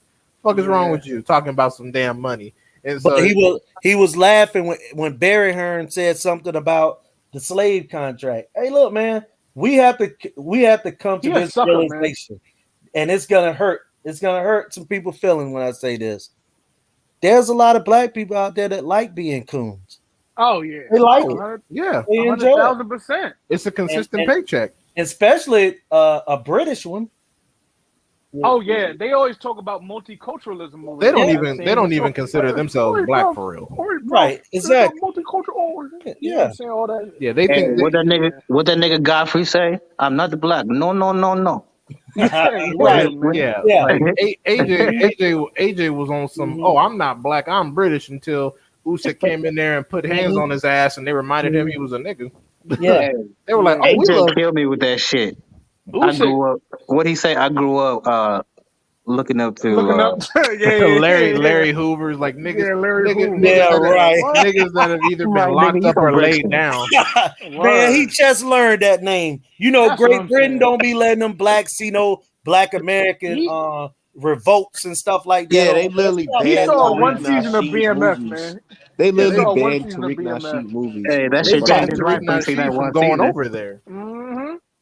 Right. They Stop got with Usyk that Tariq scrambled his nonsense. Nasheed on brain. a no-fly list. And Yeah. over in Germany, them Africans try to act like they black Americans Oh to them man, women. that's Yeah, a I know the fact. game. I know the game. And You been to then Germany? yeah, I was in the military, bro. And then Okay. when they talk, they be like, "Oh, you from Africa?" You know what I'm Yeah. saying? I mean, that's the game, man. Everybody My- want to be associated with Black Americans as long as it's benefiting them. If they could get some sex from a woman, if they can look cool in front of their friends, until them white police officers come, them That's a dogs come out, and then no, me no black. I'm Wait, a wait a vouch minute. for. Ghana. Wait a I'm minute a now. I am not black. I'm a vouch for you there, Julius, because my father was in the military too. So I was over there in Germany, and Mhm. yo, it's the Africans coming up to you like, "Oh, what's up, my nigga? What's up, my nigga?" Yeah. You know what I'm saying? Yeah, the whole thing. It's a fact, man. It's crazy. Just how it roll, bro. That's how I it get Did, roll. um, Did y'all hear I- Shakur Stevenson's coach? his Yeah. grandfather. Yeah. I mean, Yeah. yeah, that's his coach. He said that's his coach. Right. His Right. coach It is. valid, man. He's thorough. He's Yep. thorough. Yeah, he Niggas like explained Shakur on Nico. he I explained the like him reason and K. why he feel Mhm. like because they asked him, Dante's Boxing Nation, they asked him, dude, so what do you think about Shakur Stevenson? Coach saying it's hard to beat y'all niggas, y'all Negroes. It's hard. Mhm. Mm. He Hey, told him. He told him. He explained it. hey, like I said to Art Man today, Black Americans don't like fighting Black Americans.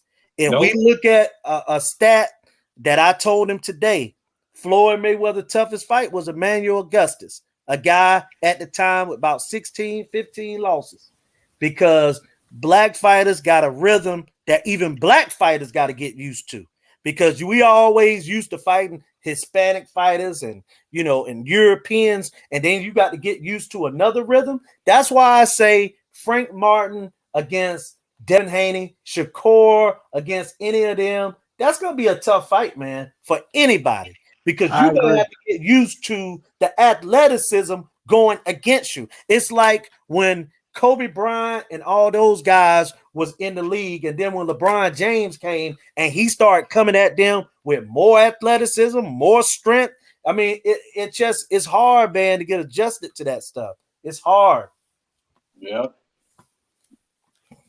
So when you start hearing people say, "Well, I don't want to fight a Black guy because us brothers need to do that," nah, that's because they know, man, I ain't trying to put up with, you know what I'm saying? That's too much. You know what I mean? Just hard, man. Yeah. It's just hard. But you know how the guys they like to talk about Danny Jacobs. Danny Jacobs, I'm gonna go ahead and tell you, man. Oh no. Danny Jacobs, the Overrated. community share along Negro that they pass along Canelo Triple G Overrated. fight him. Overrated. Good guy, but overrated. But yeah, Danny Jacobs has always been fucking be level because before he fought Triple G, how much respect was he getting out in the streets? Yeah. Because of what? Yeah. Because he fucking beat Peter Quillen? Okay. Yeah. Hey, A guy A Cuban. that said that he loves Cuba. Yeah. And he was born in Chicago, Illinois, and raised in Grand Rapids, Michigan, Ah, God. by a Black American mother with Black American brothers and sisters. Meanwhile, facts. Erzlandi Lara probably never even shared a meal with your stupid ass. Never. Right. But he Hey. always talk about Cuba and try to speak in Spanish.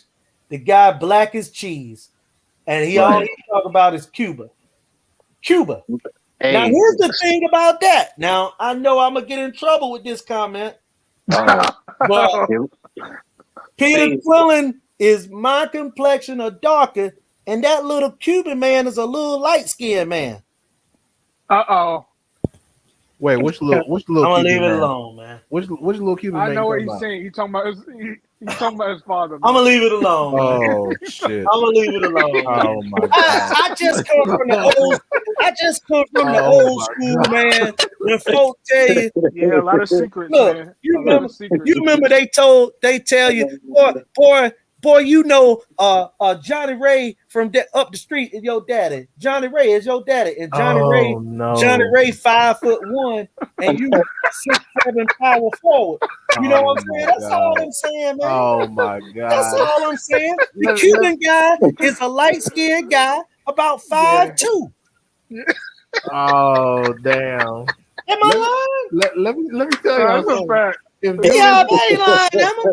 if Julius was a prosecutor, you niggas would be done. You hear me? You niggas would be in prison forever. Oh my god!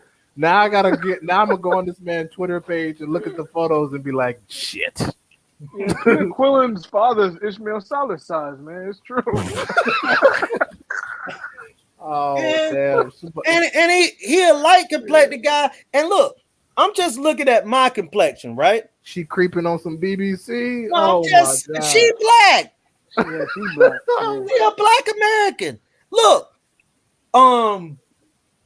Peter Quillen and J Rock got into it because J Rock said, "Why you never talk about your beautiful mother and sister that was born in Chicago? You always talk about the great Cuban father of yours, the light skinned guy." And Peter Quillen had to then go and take a picture with his sister and mother to show that he loved them too. And he said that, but I've never seen him before until that moment.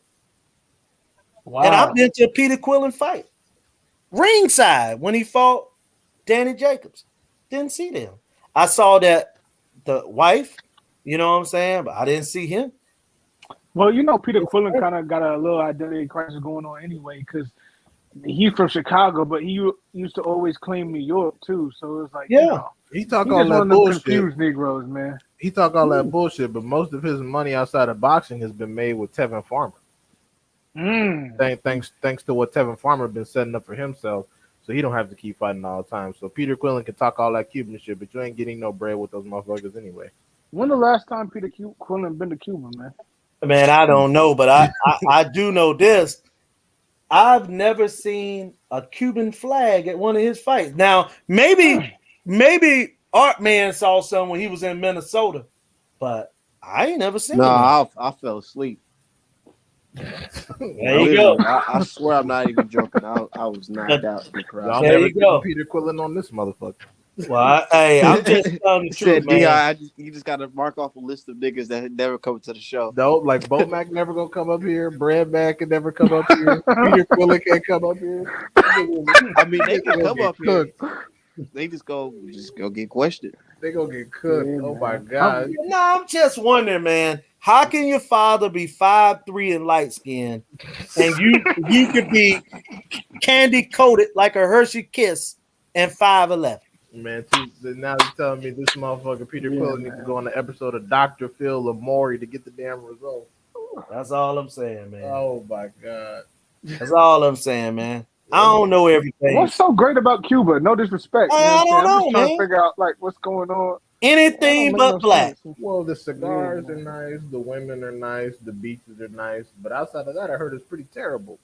That's what I'm saying, man. Hey, Everybody's fleeing, man. all their cars are still from 1960. Come Well, on, that's man. because the United States has a Yeah. active Put trade sanctions. embargo. Yeah, so they're not allowed to really interact Exactly. with international markets. Yeah. Hey, but Well, I hey, mean, hold up, real quick. Speaking on the athleticism point you was making, am I crazy to think that Boots Ennis could go to 160 and beat Triple G in his prime, or he would give him hell in his prime because he's never fought an athletic, slick fighter before? Or I'll say this. He would have a lot of success on offense. The only thing that we would know if Boots is going to win or not is how he take the shots. Because one thing about Triple G got some heavy hands. And you can be winning the fight but losing the war like Kell Brook did. Kell Brook was winning the fight, but he lost the war because while he was getting in, his 4 Triple G 1 broke his face. kind of like Meldrick Taylor and Chavez. he stole that fight. Yeah, kind of. But I was going to say more like Meldrick Taylor when he fought Terry Norris. You know what I'm saying? He got broke down and stopped. And that's what happened to Kell Brook. Like, they didn't even get that far. Because, like, you know what I'm saying? The thing with Meldrick Taylor is Meldrick Taylor was a guy that stayed on the inside too long. And he wasn't a puncher. That was his problem. Yeah, I think Boots. Run Go ahead. would be over right now. Yeah, right now he would definitely. I'm talking about prime, but I think Boots is like Tank. If he don't respect your power, he just gonna walk through your shit and try to get you out of there. Well, he going to respect Triple G power in there. Oh yeah, definitely. That's what I'm saying. Because people were saying, "Oh, he gets hit a lot." People were saying that about Tank, but you watched this last fight. Like, if he wants to get defensive, he can. Tank, my man, but Tank got to fight a Black American after this one. He just got to fight a live body. Goddamn He got to fight a live Lomachenko, body. I don't care. I want to see him. Yeah, he got to fight a live body, but I want to see him fight a black guy too. I want to see him fight a black guy too, man. Yeah, Tank. Hey, this is my thing about Tank. One last point. Mhm. I don't think Tank is like in love with the sport the way like Shakur, these other guys are. Like, I agree. Tank in love with the bread. Yes. he wants to be like famous and make a lot of money. He don't really like care about legacy. You could tell. Right. He don't care. He don't like fighting. He don't like boxing that much. He don't like being in there, sweaty, Yeah. getting hit. He just like making money. Yeah, He's just he good like at it. he He likes hurting people and he likes making money. That's it. right, He a right. talented motherfucker, though. I'll tell you that right now, boy. Oh, Definitely, 100%. definitely. He's an athlete. Not no Caleb Plant Yeah. athlete. He's a real athlete. No, like when you see the footage of Javante running stairs, like he'll run all Oh, the stairs yeah. in like 3.5 seconds. That nigga, he's Yeah, Quick twitch like muscles, man. He got like them quick his- twitch muscles, man. like his girlfriend ain't running 2 laps to his 1 lap, or his wife, like Caleb. Nah, yeah, Caleb Plant I'm I gonna lost. always throw Look, shade with Javon. at Hold on, Caleb one Plant, second. bro. With Javante, I feel like, how can you blame the motherfucker? The guy, That's he's what I'm already saying. touching paper. He already a fucking superstar he's already stamped in the community, in the culture. You know Yeah, what I mean? I It's think. like Listen, I feel you, them and I guys trying feel to like strive to be where he's at. Like I was listening to Shakur Stevenson say, "Man, I want to be big and famous and all that." And I'm like, Tank bro, got like that. well, the first that's no that Shakur. well, I'm that's like what Shakur. makes If you want that, the first thing you got to do is stop saying Tyson Fury the greatest heavyweight champion. Man, Talking crazy. yeah. I don't even know That why should that have was. knocked Dude, you after putting yourself up some 10 points. That should just knock you down 20 points. the dude, Shakur, my man, and my God, Luis. I was gonna say Tyson Fury got 5 heavyweight title fights, 4 wins and 1 draw, and he's beat And 2 guys. multiple cheating accusations. And yes, he's tested positive He's for been banned. cocaine and He's been banned from the steroids, sport. and Right. and people up here calling him an all-time great. The man fight every Disgusting. once in a while. Every Yeah, once in a man. while, man. Shakur, and the thing is, it's not like they owe him. They don't get nothing out of tweeting about that. You feel what I'm saying? So all them tweets, they're just dragging it. I was like, yo, Shakur. Tyson Fury and Canelo haven't even fucking I acknowledged honestly Shakur's felt existence. like his Twitter was hacked by Top Rank. Like they told him to post that type of shit. Quite possible. Because it's like, nigga, you got no choice. This is per contract. Post this shit real quick. Help us out. Help your Yeah, fight out. because it was extra, man. It's like, yo, Tyson Fury, I never seen anybody like Tyson. I'm like, bro, come on, man. Like, yo, you never seen anybody like Tyson Fury. Yeah, of Right. course. You never seen somebody be able to cheat like him and get away with it and nobody say Right. nothing. You feel what I'm saying? Yeah, Like, exactly. of course you never seen nothing like that. Right. Exactly. You know what people? You know what his fans are telling me now? Yeah, Daniel Kinahan is gonna go down and all that stuff, but that has nothing to do with Tyson Fury. Tyson Fury still. I'm like, bro, are you fucking stupid? Hey, like I said, I want to see Bob Arum and his 90-year-old self now get a drug kingpin from right around here to get a fighter, and I want him to go negotiating, and I want to see that same amount of money that he was throwing to Daniel Kinahan. I want to see it thrown into the black community like that. Oh, yeah. Nah, because see, You know what I'm saying? with our certified OGs, they either get locked up or laid down real quick. You move one pack and the whole FBI swarming your grandmama house. Exactly. You move But one. this fucking guy pack. killing people, folks getting killed at weigh-ins, not a problem. Matter of fact, they called him a great guy. Yeah, man, they did. And it's Called like him a great multiple guy. posts. And everybody's like, oh, it's not like Artman said, they saying you not linked. Like, bro, I hope Tyson Fury get locked up. You know what I'm saying? Like, yo, something got to happen to him for all the How content, much you know what I'm think saying? Kinahan getting of that $30 million he getting? Shit, that's all. He might have access to all that. That money just got washed. 100%. Let's see how long it take for Fury to fly to Dubai. Shit. I 2 mean, weeks. the Dublin News reported that the UAE has frozen his accounts, and Daniel Kinahan might be extradited back to the UK soon. So I heard to Ireland, right? But look, here, this is how they did it. Daniel, come on to the bank. We about to freeze your accounts, okay? Okay, I'll be there. All right, I'll be there. Give me 20 minutes. I'll be there. So you put like 20 million under the mattress? Yes. Yeah. Daniel, we're going to freeze your accounts. The United States want us to do it. We're going to do it on Thursday. Can you make arrangements? Thank you. That's kind of like when Vada gets off the phone with Canelo. Okay, Canelo, your testing dates are the 12th, the 13th, and the 16th. You got Yes. them? Okay. Mm-hmm. Yes. Yes. That's why we always find out about Canelo fights like 8 weeks before the fight, man. Right, You or just get 6 hit weeks. that time. Let Yeah, us 6 weeks or whatever. It is. Canelo, let's don't have any problems this time. Let us know what you're gonna piss before. Right. Or how do you say? Yeah, got about 2 weeks there. Hey, speaking of Canelo, Hey, hey, hey. I got a theory about Canelo. Yeah, So we know he's doing like a 3 fight deal, right? right, Yeah. I thought it was two He fights. right. two. Well, Yeah, Ryder, I No, it's know 3. it's three, so he's gonna fight. Better right. be a. I mean, not better. Bivol, Yeah, and then Triple G, and then they say he right. might fight John Ryder or some bullshit. Right, This right. nigga fights So, Ryder. so this is my theory. Hmm. He's trying to age out this nigga. Better be a.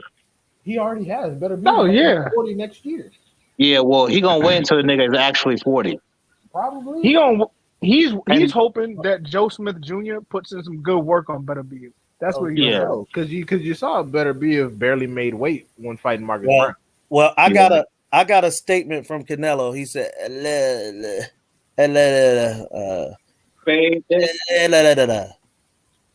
nothing, man. He got nothing to say. The guy do things and he say nothing. He don't care. You know what I'm saying? We know he doing this just as plain as day, and nothing gonna get done.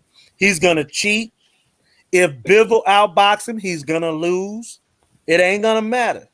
Long as Mauricio Suleiman is in the sport, Canelo is It's A-okay. fine. You feel me? He is Because A-okay. my Man, thing is, Mauricio 100%. Silva's funny as hell. A week before, he takes a picture with Daniel Kinahan. It says he's nothing but good things, and then a week Mhm. after, he says, "I was misled." Yes. I was I did not know this man had done these I things. didn't know this. I was bamboozled. I was led astray looking at. Yes. And what did Yeah. Bob Arum say? I'm ready to cooperate fully with the United States government. Full snitch And mode. then He's like I'm 90 years old. These niggas can't touch me. What they gonna do? if that was the case though, D-High, why he didn't fly out? Because he care about living. Yeah, he Yeah. didn't want to go to Dubai and all of a sudden have an accident, even though he's Or, 90. and not Dubai, but yeah, England. He definitely would have That's got, mild COVID. he know how Mild they COVID. get down. The mild case. Yeah, You got a especially real with mild Bob case. Arum. At this point, he could literally drop dead any day and nobody will be shocked. Well, look, guys, I'm gonna go ahead, man. I'm gonna roll, bros. You know what I'm saying, man? Yeah, Yeah, have a good night, I'll Julius, talk with man. you, man. Yeah, man. Y'all have Nice a good talking to night, you. man. Yeah, no doubt, Yeah. man. No doubt, Yo, Art, man. Call yeah, no, Bomac for me. Oh yeah. God, I'm please I'm don't gonna call slide his Bomac. DMX Put and do Bomac an on the interview. phone for me, Please man. don't call Bomac. Call Bomac, man. Oh my God, you Nah, just get but Bomac cooked. real shit though with Bob Arum though, it's like they say he never misses a top ranked fight. So for him to say he had COVID, mild COVID like symptoms, Bro, these niggas said Tyson Fury had COVID. Where was the proof? There was none. They just say somebody had COVID whenever niggas don't want to fight. Right. It's just like for example, Callum Johnson. Callum Johnson was supposed to fight Joe Smith Jr. and they claim he had COVID without showing any fucking proof. But it's funny because when Vlasov allegedly had COVID, they simply postponed the fight. But when Callum Johnson has COVID, you just change the opponent. What? And then you find some nigga that nobody's ever heard of. That's fine. Nobody. And Bob So, Arum. Oh, my fault, guys. no, I was gonna say these dudes are full of shit with that COVID garbage.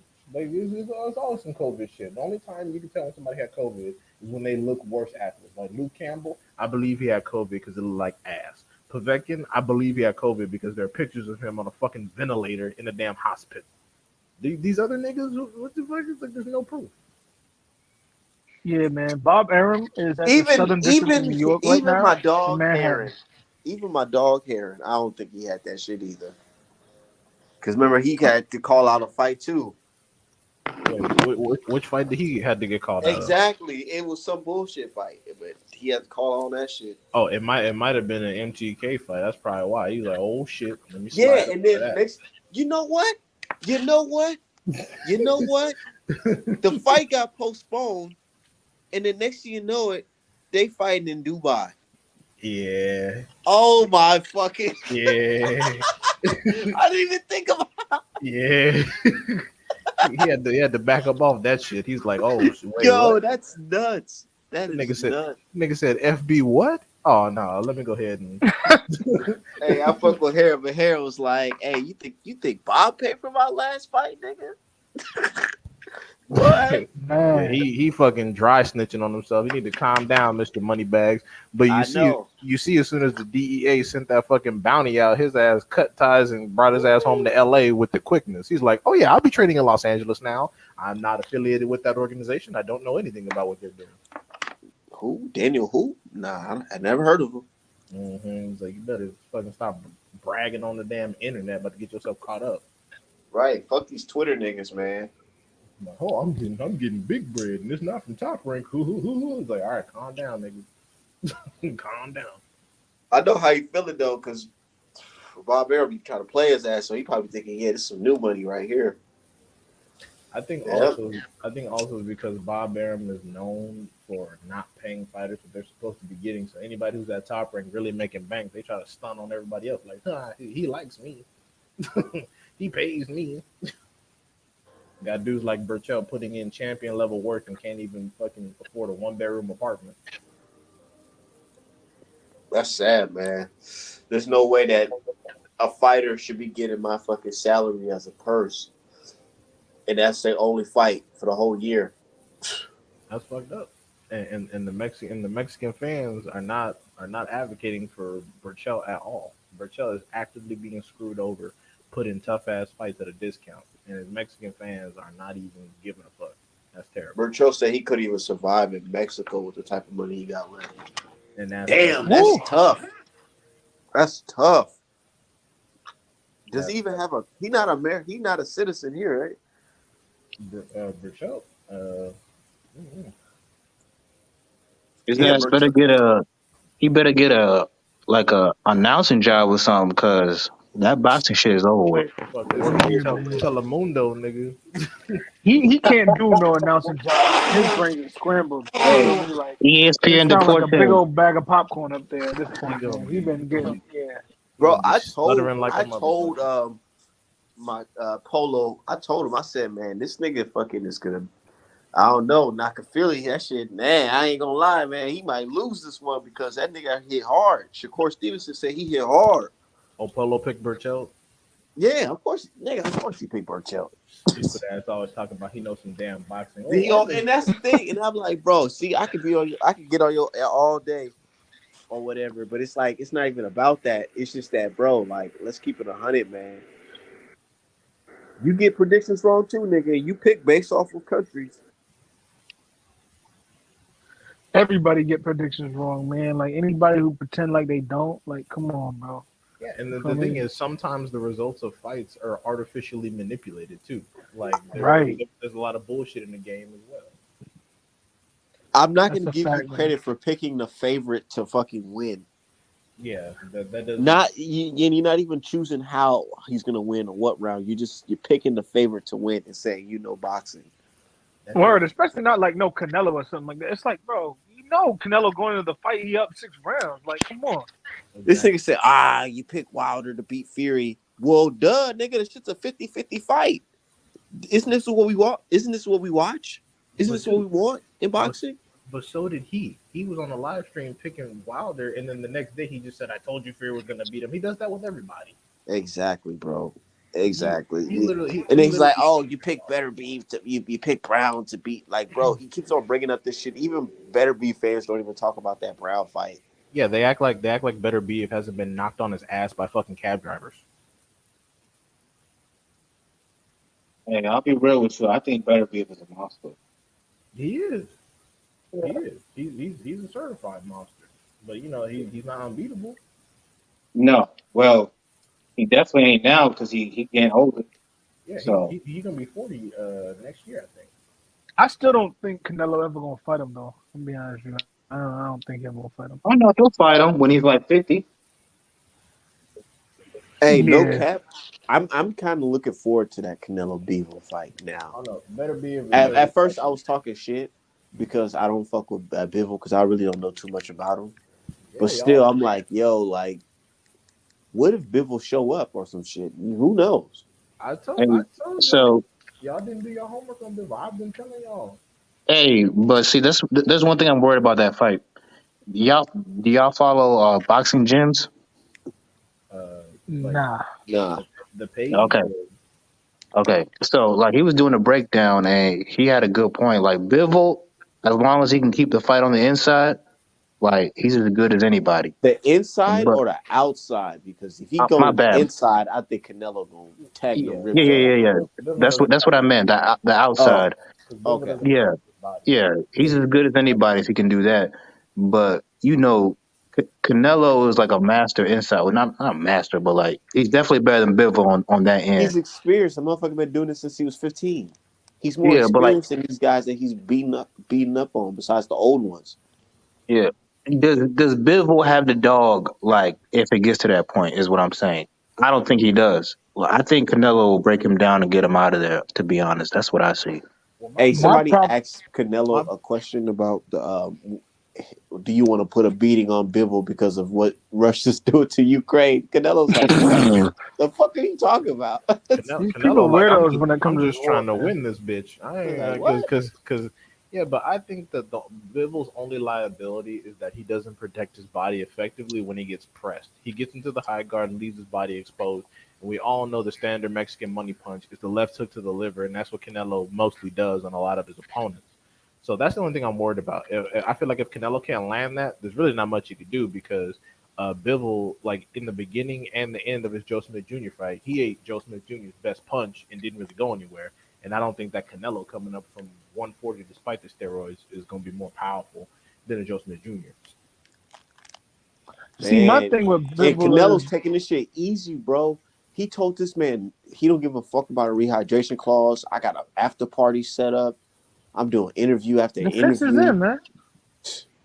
It really don't matter what happened, but I really think D Hub.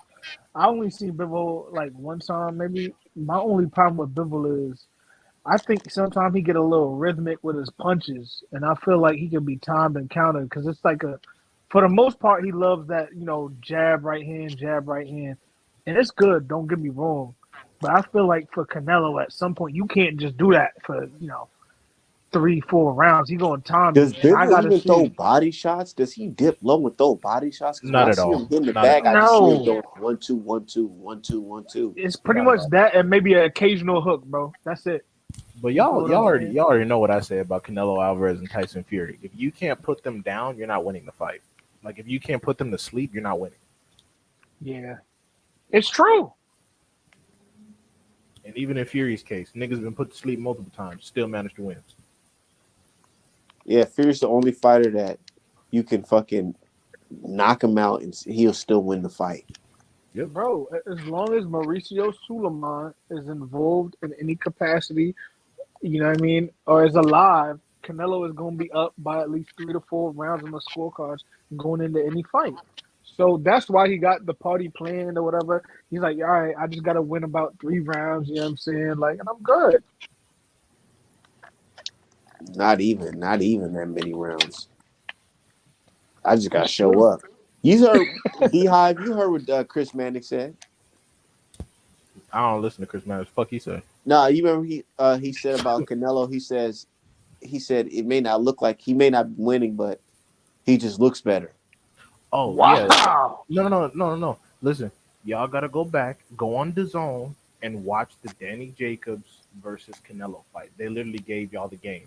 Chris Mannix and them literally said Danny Jacobs is doing about the same amount of work, if not better than Canelo, but Canelo just looks better, and so you're convinced to give him the round. Oh, They literally said this. If you go on YouTube right now, put in Danny Jacobs versus Canelo Alvarez and just watch the fight all the way through and listen to them niggas that they literally told you. Danny Jacobs is doing the same amount of work, if not more, but it's just that Canelo looks flashier, so you're tempted to give him the round. That's how they look at it. yeah, man. I believe you. And let me tell you this. It goes back to Artman's point earlier about the Russian thing. They not fucking with the Russians right now. You feel what I'm saying? So like, it's gonna be a lot of politics involved in this, regardless. They're gonna be like, "Yo, we got to do this for the Ukraine." You know what I mean? It's gonna be a whole little thing out there, man. Yeah, I mean, would I love it if a Russian? Because honestly, Russia the only reason why we getting Devin Haney versus Cambosos, and if Canelo take a L to a Russian too, Russia putting the black boxing community on his back. Like, come on, bro. This is why they Yeah, gave Roy Jones dual citizenship. yeah, that's a fact, Shit, man. I'm not applying for dual citizenship. That happened. Right. Like, seriously. Because well, like it took a whole Russian invasion for y'all to give Devin Haney the fight he deserved, and now Canelo's fighting get about to Hey, give Mother Russia they a they bad fight. never explained why Loma deserved that fight over Devin Haney. They never Why don't you will. just say you like the nigga better? Like keep it a stack. That's They what they don't. told me. That's what they told me basically. Because I was like, bro, there's no logical way that you could say Lomachenko deserves this fight more than Devin Haney. When y'all No, told us that y'all they care just about said undisputed in belts. Lomachenko's resume is better and he's the better fighter. That's all they said. Those are the They only said two he things. was a bigger draw. That's what they keep saying. I'm like, yo, where, bro? Yeah, even Yo, though him and Devin Haney have the same amount of pay-per-view sales, yeah. none. They both have Lomachenko be fucking struggling to fill the little MSG. yeah. Yeah. And it is funny because they talk all this big shit, but Devin Haney makes more money. Tiafimo fought fucking Lomachenko, only made 600 grand over there crying about money and had to go to the zone for his biggest paycheck and did all that just to lose for less money. When you were already at the zone, you could have just fought Devin Man, Haney for the shit. Yep. These And niggas don't learn. They fucking duck and then they end up losing their next fight for less money, or they end up almost dying at a weigh-in for to fight a fucking nobody. These it's dudes never true. learn. They never fucking learn. And the thing is, it's just that now because the boxing fans are so ass, what they do is anytime a black fighter beats someone, they just try to say that person wasn't good, and no fighter wants to go through that. No fighter wants to have their whole legacy thrown in the trash because they lost to the wrong person. So in addition to the beating you might get because you don't see a path to victory, you also don't want to your reputation to be impugned. Because if you lose to Lomachenko, oh, you become worshipped. But if you lose to Devin Haney, it's like, you were never good because they got a shit on Devin Haney. See what I mean? It's true because they did that with Linares for sure. They said, "Oh, Linares is washed up." All the stuff. It's like, yo, bro, come on, man. Like, yo, we know they it's a low key great did step that up shit. fight. Let's be honest. If this was Ryan Garcia, yeah, I would be sitting there. Mhm. Go ahead, now go ahead. They did that shit with Crawford with Mean Machine. They were saying he was a bum before the fight. Then when it's Virgil Ortiz time to fight him, like, oh, this is a big step up. Like he knocked down Crawford. Oh Like now yeah, all of a sudden, Mean Machine is this big name. Exactly, bro. Gabe Rosado had 13 losses, and they were giving Jaime Munguia credit for going the distance with a weight drain Gabe Rosado because he knocked out some prospect that man. nobody gave a fuck about with 6 fights. That's how bad the shit is. Keep in mind, Lil Charlo already whooped Gabe Rosado's ass. Keep in mind, I think Andre. Wait, did Andre whoop Rosado? No, I don't know about that. But Gabe Rosado has had his ass beat multiple times, and they were giving Jaime Munguia credit off that. But when Danny Jacobs was fighting Gabe Rosado, oh, horrible fucking fight. Terrible. 100%. Shit, they was just trying to boost up Dylan White because they said he beat Derek Chisora. I was like, yo, Derek Chisora, bro, he just lost to Joseph Parker, bro. Like, Derek Chisora It's is a crazy. certified bum. No disrespect. You know what I Yeah. mean? But it's He's like, a, he's a journeyman. he's a Hey, journeyman. they call him the British Sean Porter. If I was Sean Porter, I'd be offended. Oh, That's that's funny. insane. Derek Right. Chisora has like 11 losses. Right. It's crazy, man. That's fucking nuts. These dudes. I swear, like the fucking goalposts always move. That's fine nowadays. In addition to the internet, that's one of the reasons why we can't get the good fights because now, on top of dumbass fans, niggas know who to duck now. Now that you can watch somebody's entire career on YouTube, motherfuckers know who to duck. They be doing their research and be like, okay, let me collect a list right now of niggas I'm not fighting off top. I'm not fighting Valdez. right. Like I'm not fighting him off top. I don't want to fight them. And then they just move around.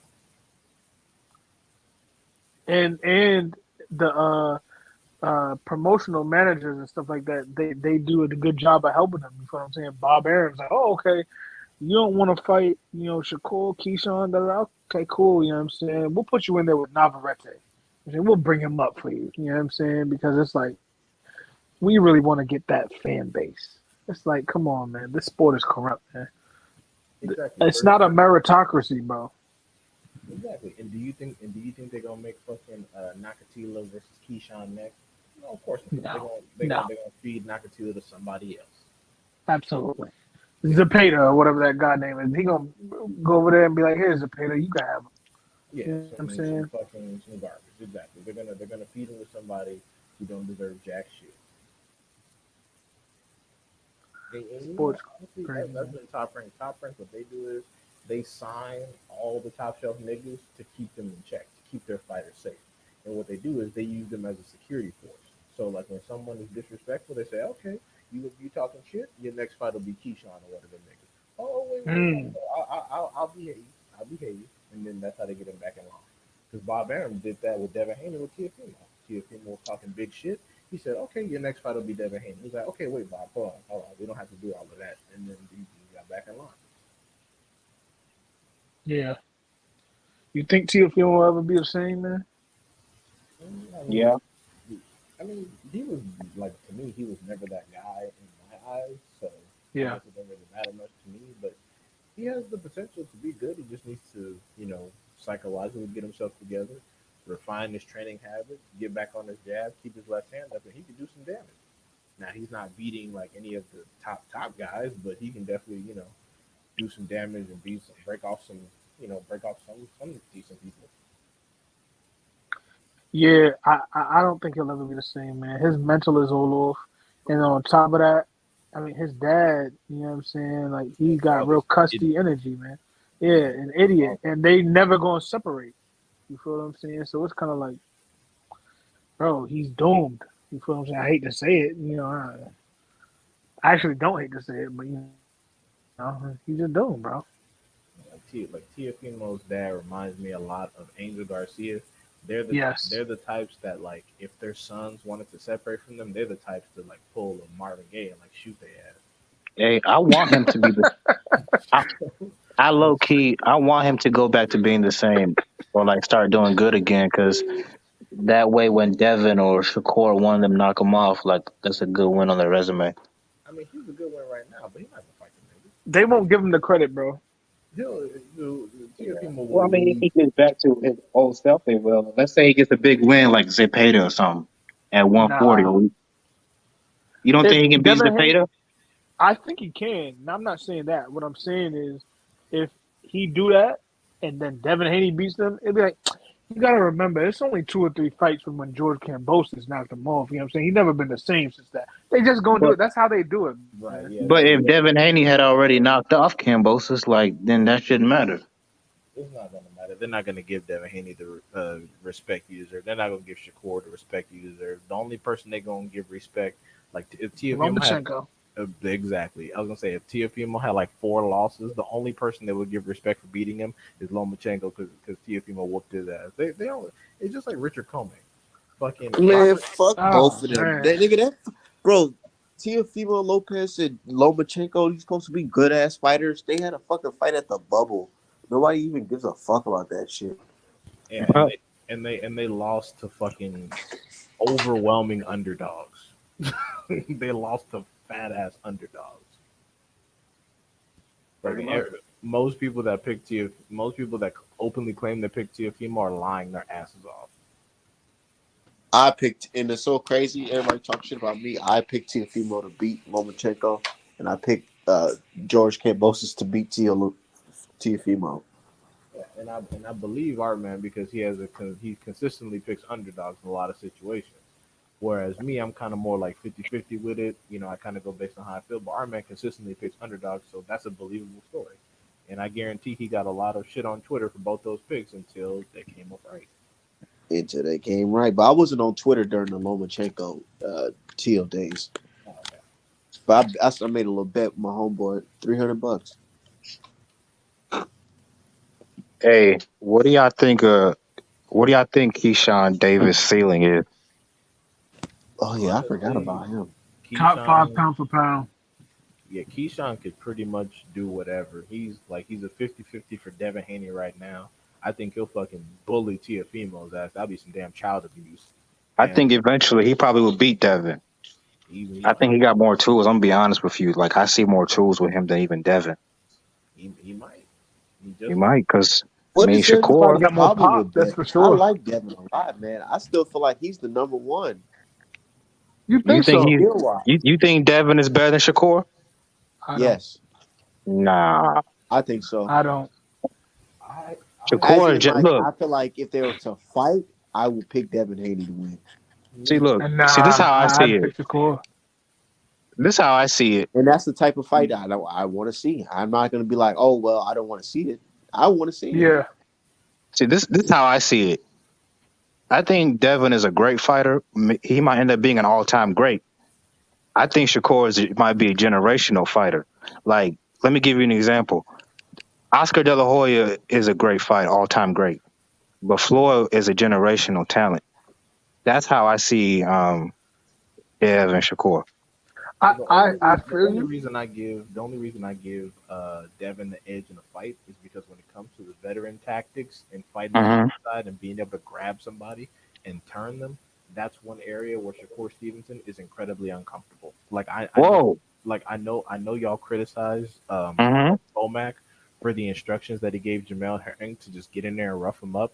But the fact of the matter is, that's exactly what he needs to do, and that's the only round he had some success in. When he fucking grabbed Shakur by his damn neck and started punching him and turning him and pushing him against the ropes. That's stuff that Devin Haney knows how to do, and Shakur Stevenson is uncomfortable doing any of that. Shakur actually has a really good inside game. I'm Yeah, like, I was gonna say. No. I'm like not he talking really. about. I'm not I'm talking not about even his riding right ability. now, bro. I'm I'm not not talking trying to about sound like his. a fan. Go He's ahead, a bro. complete fighter, bro. No, Yes, like no, I'm not disagreeing with you on his ability to work on the inside. I'm talking about the veteran tactics, like the semi illegal shit. yeah. The only I thing I hear see you. Dev. And I really feel like too many people riding on Devin because of that Lenara shit. I'm telling you, man. Skill wise, Devin Haney is cold, bro. He Wait, Yeah. you is. gonna see now? What if Valdez fight Shakur and Valdez hit Shakur with some shit but he still win the fight? Are y'all gonna say, When, but damn? when have we I'm ever not seen? knocking that. I'm not knocking that. Valdez not gonna touch shit. The Nah. reason why I got I agree with that. He's really not. The reason why I got Shakur above Dev is only because for me it used to be straight 50-50, you feel what I'm saying? But once Ben Davison got in that corner, man, and they started trying to step the fighters for some reason instead of fighting off the back foot and just being a pure boxer, Dev got touched a little more. And I'm not saying he got a bad chin or nothing like that. I'm just saying he's making the fights tougher than they have to be because of Ben Davison. Get him out the But corner look who we and got get in the back to corner boxing. now, dude. I'm telling you, who we got in the corner right now. The drills he was working on, I'm telling you, that type of shit. If he go continue that shit, he's gonna whoop Cambosis. No, it's because And he got Dev listens to the social media people saying that he's a boring fighter, so he was trying to entertain people the last two fights. Yeah, Yes. That's why he's getting exactly. touched. Exactly. He be listening to people. Yeah. Yeah. That's Fuck all not who that, he man. is, though. Just He needs to. win. Yeah, exactly. He needs to just be himself. But I will say this. I will say this. When I watched the sparring footage between Devin Haney and Shakur, I'm not even Hmm. gonna lie. Shakur had Devin in there looking like ass. I was like, oh my god. The nigga's special. Like he a He is complete special, fighter. man. He He's gonna do it had to a lot of people. Ain't no shame in that. he had Devin in there looking regular as fuck. I was like, It's cause oh my god. bro, Shakur IQ one on another level, and two, he's always on balance, bro. Like, yo, if you see any boxer, like you saw over the weekend with Errol Spence, who's my man, you feel me? But he was even lunging. You will rarely, if ever, see Shakur lunge because Shakur always understands distance and balance. Like, bro, Yep. that's something you're gonna see fight in, fight out with him, and the IQ is just there. He's not gonna take no crazy risks. He don't really care about the crowd. I know he was talking to Tim Bradley, but he was right there. You feel me? But like for the most part, he gonna fight his fight. He not gonna let nobody get him off his square. That's what Devin Haney got to get to. Like, forget what all these people think. Like y'all was saying, like just fight your fight, cause he'll fuck Cam Bosis up if he just fight off the back foot. Cam Bosis No, don't got the talent to fuck with Dev. Let's be clear. You feel me? no, Hey, no. And also, like like if you follow Shakur on Twitter, all he talks about is boxing. He's Yeah. obsessed with the sport. Yeah, Like that's key too. he spars Terrence Devin's too though. like Devin is too. Yeah, no doubt. Devin loves boxing too, but I was trying to give you an example of him compared to like Tank. You know, Shakur Stevenson Yeah. spars Terrence Crawford and Keyshawn, and he doesn't look like he's getting hurt in there. That's all the fuck I need to know, really. Like, but he did say Yeah. of all of them, Keyshawn Davis gave him the best work. that's So good. that's why I brought up Keyshawn. That's because they're both young. Yeah, And the thing is, Keyshawn, he's the type of dude where he's like Terrence Crawford. If you start getting too much work in, he'll turn up the juice on you and forget it's a sparring session and start going to work. And that's when that's that's yeah, why those two don't spar that often because they'll fuck around and hurt each other for real. yeah. Yeah. Too competitive. Yeah, And Keyshawn got that pop too. This nigga don't look like no damn 135 pounder. He's huge. Keyshawn fought at He, 140. he should look like he could fight at 147 even. Sure Like do. He could. He could do some damage. But yeah, Keyshawn coming down from 140. He fought at 144 a few fights, and now he's coming down to 135 because but yeah. the Yeah, belt. they gonna move him fast though, cause he's like Olympian, so they know what they got in him. They gonna move him quick. Yeah, and let me tell y'all something. All you niggas hyping up Andy Cruz is not what y'all think it's gonna be. It's He not gonna he work. gonna get his ass whooped in the pros, bro. Bro, he's a 26-year-old amateur. He's gonna come over here and get fucking mopped. I'm telling y'all right now. Y'all all riding Andy Cruz dick because Cuba decided to send some people over here. It's not gonna go how y'all think it's gonna go. It's really not. Name the all-time Cuban greats. That's all I gotta ask. Anybody who says that, just name them all. Oh You come can't on, now think of that's none, not bro. fair. Now that's a small little island. Exactly. Bro, That's that's the point. Yeah, true. but my The greatest Cuban And fighter I'm not trying to knock him. Yeah. Or and is I'm not that trying to true knock though? him. I'm Is just that saying, true like, though? Let's keep it 100. I mean, who else they got? Casamayor, like yeah. fuck. I can't even think of him. They got Ugas. Um, Lara, The Ugas, Erislandy biggest Lara. Cuban win was They got fucking Rigo. Yugas versus Pacquiao. Gamboa. They got Tito's not Cuban. Tito, Puerto Rican. Nah. He's Puerto Tito Rican. Rican. Luis Ortiz. Shit, Frank Sanchez, man. Frank Sanchez. Frank Yeah. Sanchez got to get an opportunity. I'm gonna tell you this. Hey. Speaking of Frank Sanchez, that African dude he fought, I'm glad he whooped his ass. He was a Remember, bum. Yeah, remember when he was on that coon shit with Wilder, like, because he got mad Wilder was wearing like traditional African clothes Yeah, or whatever. it show you What? disdain because he got on his Wilder's Akata thing. He shouldn't be representing Africa. He got all beat that type Wilder of and shit. Nakata. Yeah, these motherfuckers never had the same energy with white people. Oh, Yeah, thank you, 100%. Mr. White Man. Thank you for bringing us here. Fuck Yeah. out of here. Exactly. Black Buzz ass. Like he's never been that great. And Wilder would have. It's always the Nigerians too. No disrespect to like there's some cool ass Nigerians, but they be the main ones on that Nah, coon man. shit. And it's so unfortunate. Nah, you're 100% right. I'm in Now, all agreement. my counters, the most coonish comes from Nigeria, Ethiopia, and Somalia. Ghana. And that's Ghana. How you, and that's You and can that's throw how you Ghana know in there, culture. too. That's how you know culture and upbringing is so important because I did my ancestry and I'm like 99% Nigerian, but Wow. of course because my people are West Africa.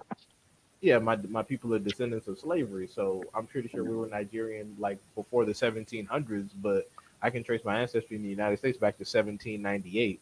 So we've been on plantations the whole time, so we've been cultured differently. So that's why we all get along. But it's so embarrassing to see that most of the coonery and buffoonery is from Nigerians. I'd be like, fuck.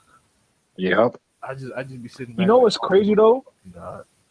I will say this. What's crazy is that the Nigerians in Nigeria, they're not nearly as coonish as the ones that leave. It's the niggas that leave and they go over to different countries. You know what I'm saying? Like they go to That's 'cause they Britain gotta- and they UK. go to the United States. They gotta Yeah. show out- They gotta they show come out. here and they get to watching CNN and Yeah, forget where they man. came from.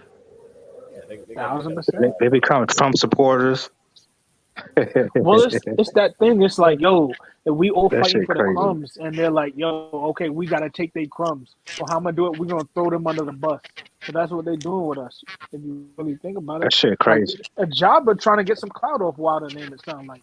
He really Nah, He's he really basically a tried it though, and the it. Jag was But gonna get it it. was crazy though because some Nigerians had to check him like, "Yo, you tripping, bro." Oh, They checked him in the comments. They checked him in the comments Yeah, they're oh, kind of like okay. they're because kind they're of like like, "Yo, you tripping, too much. bro?" Like, nigga, Wilder, he ain't never did nothing to you. What the fuck you talking about? And not I and to I get you bet Right. trying you. to get your name not out there, but this ain't not I to it. guarantee a white man was wearing that traditional shit. He'd be like, "Oh, thank you, Mister Oh, they White did. Man." This is so great. Yeah. not to Oh mention wow, wow. a I'm Jogba's scared. fans. A Jogba's fans probably didn't want them to make the Wilder fight because they know he would have smoked the Jogba's bitch ass. I bet you Dude, the the way Niger- Sanchez made that shit look so easy, bro. I was there live watching that shit. I was like, bro, what the fuck? And wow. Sanchez I not was even known laughing. for power because Sanchez loaded up everything he had on Christian Hammer. And Christian Hammer was in there fucking laughing, and the Jog bomber got knocked the fuck out. A Jog ain't about to make no noise in this division. Bro, and that's why I was like, damn, he should have just ended the year not even fighting Christian Hammer. He should have just rode off into that shit. No, dude, he's from Cuba. He needs that bread, and Oh he yeah, needs he took that break. and he needs to be more active fighting people because I think he can do some damage in the division, but he needs to be more active, put his punches together, and actually work on some things. So Yeah, yeah, Hey, that Sanchez gotta let speaking his of, hands go, man. what do y'all think? Like Jared Anderson, what do you think? How far can he go? Man, he can go far, man. He just need to get that cooling shit out the window. Yeah, I'm about to say if he's cooling, he ain't gonna go too far, man. I'll be honest with you, honestly, bro. Well, I mean, oh, because he be sparring with Fury and he like give him praise and shit. It's more than that. Like the stuff he was saying about Wilder, like, all right, you don't think he's good or whatever, but you dragging it. Like he was doing a lot, and then he had said something about like, oh, we're all the human race or something like that. Like I'm not into the color thing or some. I Yeah, don't know, what's some widow shit he was saying. he's So on the yeah, younger side. He'll learn. Hopefully, he learns. I don't know, Man, but he's like 20. I don't want to check it up to being young because when I was that young, I wasn't no cool. You know what I'm saying? Like, I'm gonna keep it 100. I was not cool when I I'm was gonna young. keep I swear I wasn't. I'm gonna keep it Yeah, real. but you know, a lot of these niggas they have different upbringings, bro. Like they're not raised like that. So yeah, and they got different people in their ear now too. You know what I mean? Telling you like, yeah, hey like man, you gotta sell to everybody. You know all that stuff too. You I'm know what gonna I keep mean? it yeah, all real. right, man. You probably have you have some OGs around you, like teach you like the right way Yeah, and shit. But I definitely did. I ain't gonna lie, I'm gonna but keep Yeah. it real yeah, though. that's different. Coon or no Coon, I am not currently sold on Jared Anderson. He really seems like he's just big. nah, Mm. he's athletic as hell for a heavyweight. He don't move like no heavyweight. Like the I shit they say about Fury, like how he don't move like a heavyweight. Jared Anderson just like that. He a good Jared athlete. Anderson, know but he was again, whooping. He was whooping the fucking non-juice Fury. we gotta look at his ops. We gotta look at the ops. They weak. That's all. But all the But you ops got at okay. heavyweight are weak. He dropped Fury. Oh, that's cap. That's They cap. said he dropped Okay. Fury in No. sparring and all that shit. You don't believe that? I mean, I believe it. but bro, I, Fury, What would happen if you Fury put hasn't Jared dropped a Anderson with fight. Dillian White? He would beat the shit he'll out of probably, Dillian White. Come on, let's bro. keep it It'll Yes, be buck. that nigga bad. got cement feet. He's It'll be Dillian White. bad. Dillian White has no balance. Like I was like, yo, what the fuck? And look, He a horrible fighter. put. Dillian, I'm gonna say put Jared Anderson in there with Linier Piro from Cuba. That the PBC just. lefty. Yep. Yeah. Yeah. No, I think he beat him, but I think he would actually have to think in there. You know what I'm saying, for the first time, because I the don't. problem with Top Rank is they just be feeding these dudes. Yo, just I mean, they just be picking these Like niggas up out the cab and be like, "Yo, here's $500. Go ahead, we got some shoes for you. Go ahead and get your ass beat." You know what I mean? Like, this nigga like 20, 21, 21. Jared Anderson. But maybe, yeah, might yeah. be a little But older. he like Maybe, I don't 11 know. and no. I don't think they're just gonna step him up like immediately, even though he probably should. Well, Linier Piro is like only like what 5-0 or some shit. So that That's Yeah, what they need to start doing that shit. Put prospects versus prospects. it literally makes the best fights. Like look at Stanionis versus Butayev. Wasn't that an excellent fight? Yes. great fight. Speaking Yeah, of that boy, fight, we need more fights like that. I ain't gonna lie. We That's need what I'm way saying. facts. more fights like that. We That's need why way more Rayo fights like and Luther Frank Martin versus need to fight. Fedora too. My point. But then when you try to put boots on Virgil Ortiz Jr. some damn body, they're like, oh no, Virgil Virgil not ready. Boots ain't selling out stadiums like the Ford Center, so he don't Just deserve. I was like, yo, what? just pussy shit. Stanley Jones probably lost like 2 years of his life in that fight. he looked like shit. He did. He looked I'm horrible. telling you, man, y'all gotta rewatch OTF is a that fight. scary dude. There was one punch where Butev literally looked at the back of his head because Stenosis was dipping low, and he loaded up and punched him right in the back of his head. Oh yeah, I was like, yo, what the fuck? Yeah, he's a Butayev dirty is motherfucker. he's one of them fighters that he gonna be like, yo, I'm gonna just foul the whole fight so the ref can't call nothing at some point. At some point, the ref is gonna give up, and that's exactly what happened in that fight. The ref was like, damn, this nigga don't. I mean, he punched in the back of the head, he choked, he pushed him down. You know what I'm saying? He do everything possible. Man, You I feel what was I'm telling, saying? and look, I was telling people, I'm like, yo, y'all don't see this Jamal James fight? I know this is my guy. Y'all probably think, oh, Art Man just right. No, I'm like, yo, this nigga is punching Jamal in the back of the fucking head. Y'all don't Yeah, And see it's this? not just that. It ain't just that. This nigga Butiev don't get tired. I don't think I saw him hurt one time. He was getting hit flush. Hey, Like this Yeah, nigga's all like a that shit's gonna zombie. end once you put him in there with a solid puncher for real, did, for real. but And didn't I? And he Stenosis only is ain't good. no pillow fisted nigga either. But He didn't not I? no pillow fister, but put Butev in there with Boots, man. Nah, He ain't yeah, gonna be Boots, taking them That'd be a great overhand rights test. like that. Boots will murk both those dudes. But didn't I tell you that niggas with the back of their head that's super flat are like impossible to knock out? I fucking told you, like you gotta like stop those dudes to the body. I told y'all, I don't know what it is. Like even in the movies, like dudes with the where the back of their head is just flat, like they look like they got hit with a shovel. They're just yeah. impossible to knock the fuck out. Bro, I'm surprised none of them dingas got dropped in that fight. It's Nah, because they Eastern European, bro. The Eastern European dudes, the one thing I give them credit for, they got they the can They're take an tough. ass whooping. Like retarded they, chin. yeah, man, and they could take an ass whooping. I mean, They're they tough. might not be Like, the most skilled, but but it's they you can know take an why ass though? whooping. You know why? Because it's all about your environment. Like the War Western torn Europeans, countries. yeah, Western Europeans, like they come from like nice backgrounds. Like they got a lot of money. Like you don't see niggas from France or Germany become great boxers because you know they're wealthy countries. These Eastern European countries, former Soviet, whatever, like they're not war torn, but Nah, they're war they're torn. They're war torn. yeah, Nah, They're yeah, bro. definitely war torn. Listen, pretty when pretty I pretty was much, yeah. when I was a kid, my father was in the military, so I went to school in Germany on a base, and I used to play baseball. I played baseball in college, but I used to play baseball like little league type shit. And so we went out there for like all stars or whatever, and I played against Lithuania. The kids was broke as shit, bro, but they played Yeah. hard as fuck. We beat the shit out the team, but like yo, these kids, man, like they didn't give a fuck. You know what I mean? They was going to battle to the end type shit. That's how all And of them are, bro. yeah, they're good at basketball too, Lithuania. Yeah, yeah, Yeah. they are. And Lithuania has produced some of the strongest athletes in history. Like one of the like the world's strongest man. This dude won it like 4 or 5 times.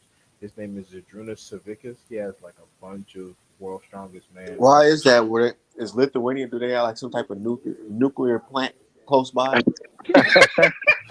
Sound like some Marvel shit. Like experimenting with these niggas and sending them to the Olympics to fucking murk We everybody. will break you. Speaking of we will break you, our man says stay on this on the juice. I You think think that so? nigga, hey, that That's what nigga I Butiev ain't got gonna to be lie. on I the was juice. thinking it. I was thinking both of them niggas was on that shit too. Mm. Butiev definitely got to be on some shit because I ain't never seen nothing like that. Like, he The don't get only other, tired. yeah, Um, I'm gonna tell you what. There's one, and you have to go back. Roy Jones Jr. fought this dude named Vinny Pazienza, bro. I saw yeah, the fight. I had never heard of Vinny Pazienza. The bro was in there. He's eating punches. You know what I mean? He only getting madder and shit like that. Roy Jones keep hitting him with crazy combinations. I was like, yo, this motherfucker got to be on the juice. I look it up. Vinny Pazienza got a whole history of juicing, bro. yeah, Butchev looked like that too because he was getting hit clean and he right. wasn't moving. I was like, what is going on? Speaking He of the looked like the Benny Terminator. Passia dude and the juicing, he says he knows the motherfucker who gave Tyson Fury the juice. What? And nobody even took what he said seriously. He said, man, he's like, I'm not gonna lie, man, the Tyson Fury hanging out with the same guys. These guys, I know these Oh, guys. These guys are fucking high end bodybuilders. These motherfuckers is doing. He's like, Tyson Fury's on HGH, and he's like, he said, man, he said after watching Wilder Fury 2, he got so fucking pissed off because he tried to call Wilder and tell him like, bro, I know exactly what Tyson Fury's on, bro. You're not gonna beat Wow, him unless you're on this shit. And nobody took what he said seriously. Nobody. bro. The way Tyson Even though Fury got Tyson up, Fury, And they got a whole movie about this nigga. yeah, the even though way Tyson Fury literally got kicked out of the sport for fucking views. bro, the way Tyson Fury got up from that Wilder KO the first time, even though it was a long count, the way he got up from that was not like a regular get up. It was like one of those like, yo, He's I on, just did a coke binge and I yeah, just, he's on you know what I'm saying? stimulants. He's 100%, God, bro. hey, God said if I give this nigga Wilder skills, he might kill somebody for real in the ring. So fuck A all hundred that. percent. Nah, it's just Like he bro started boxing at 21, like just to feed or take care of his daughter. Like he accomplished more than 99% of niggas in this sport. and he made more bread. I know that's why niggas. Yeah, That's probably why the Charlos really hate Wilder. He made almost $100 million, and these niggas are still talking about some damn Canelo. Bitch ass. right. Both of y'all niggas is champions right now, and Wilder can fight, and y'all can be on his undercard. Literally, and keep in mind they ain't touching an eighth of the bread Wilder be getting. Facts. Yep. And the Wilder people fuck don't love him nearly as much either. no, no, and it's funny because when you literally compare Wilder's situation to Muhammad Ali, people will call you crazy. Only non-black people are allowed to be compared to Muhammad Ali. The man's got 10 title defenses and is hated like crazy for being pro-black and murking everybody. And the only time he got any respect is when he lost to a fucking white dude. Yeah. Lennox Lewis is the greatest Lost by heavyweight in British, Lennox Lewis yes. is the greatest heavyweight in British boxing history. Lennox But Lewis is they're Jamaican. so desperate to put this nigga Fury over him. Lennox Lewis is Jamaican. I don't give a fuck what nobody say. Man, they tried that Yeah. shit so hard yesterday, bro, to say Tyson Fury is better than Lennox Lewis, bro. Niggas was like, even Earl UK Spence shut that people shit was like, down. hold on, y'all taking this shit too far. Earl. Earl shut that shit down on Twitter. Nicholson is a professional boxer. That was just his personal opinion based on his experience, which is fine. I respectfully disagree. But niggas were over there talking about Desmond Nicholson don't know boxing, not knowing he's a fucking pro. I'm like, all right, y'all need to relax. Like Andre Ward said that Plant would stop Canelo. I didn't believe Ward, but I'm not gonna sit there and say Ward doesn't know fucking boxing. Yeah, Yeah, man. I I was agree. gonna say Shakur Stevenson don't know boxing, but I said, bro, you nigga, you tripping with that shit. Yeah, that's going too far.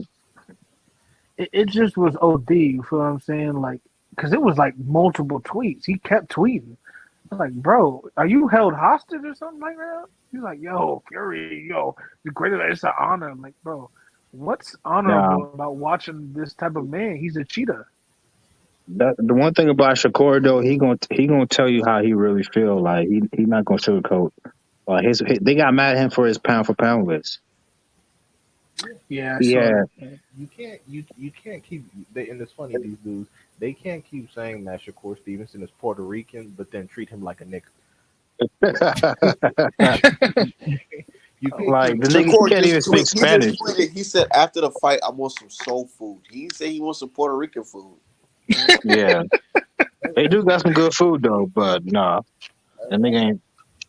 That's what I'm But saying. Like you can't keep trying to say he's Puerto Rican, but then give him a nigga wake up call every fucking week. Yeah, man. They stay trying to keep him in check, bro. Yeah, just like they The did same Clarissa people Shields. saying they're trying to Puerto Rican flag him was the same people dropping pictures of him crying after the Olympics. They got that shit saving their phone, and they want to talk about they riding with him. Yeah, Yeah, so I mean, so so they always say that there's a Puerto Rican Mexican rivalry. What about like the American or more specifically Black American Mexican rivalry? it's Is that black. like Because if you win, they don't want to talk about that rivalry. It's black yeah? Because American. that's too lopsided, huh? no, Uh-huh. I'm gonna keep it 100. I'm gonna keep it 100. Look, this is what they did, bro. They try to say they made like some type of. They pulled up the stats of like Mexicans versus Americans, Yep. and it had Mexicans winning. And I was like, hold on. Okay, come What's the on, man. criteria for this? I said, is this Mexicans? Oscar De La I, Hoya's American. I Yeah, said, Oscar is De Yep. La this? Hoya from fucking Yeah, this is UCLA. what I said. I said, is this Latino, Mexican-born Latinos versus Black Americans, or is this just Mexicans or people. I was just like, yo, what's up with this? And bro. somebody was like, why do you want Caleb to Plant know? is American. Yeah, Somebody Oscar was De like, so La Hoya. why do you want to know?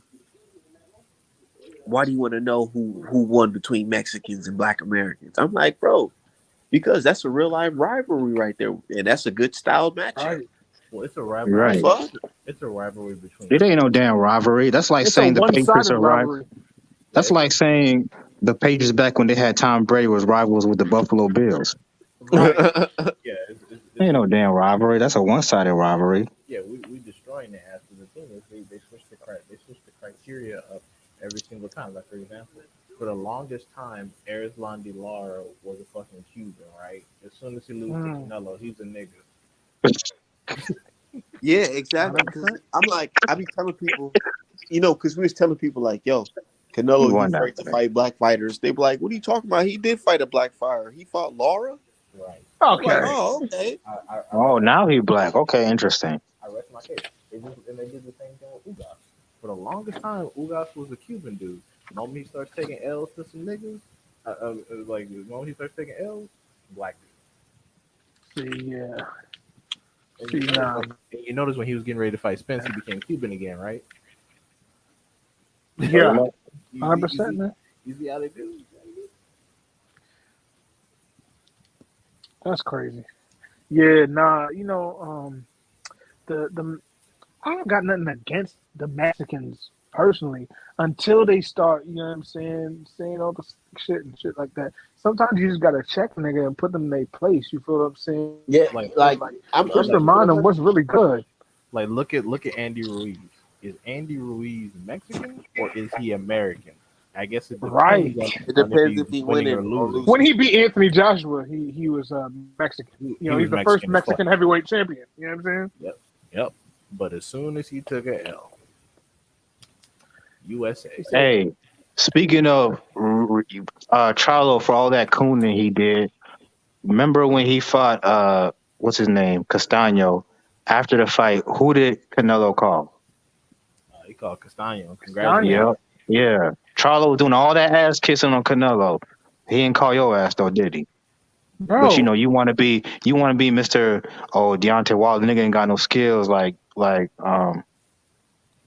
you know what and I mean, fighting bro. on Juneteenth and all that. Like, yo, and my thing is like, yo, bro, Canelo's not gonna acknowledge you, bro. Like, look at what he said about Shakur and Valdez. He talking about Valdez got to do this and that, and good on him for what I mean, supporting his people. You feel what I'm saying?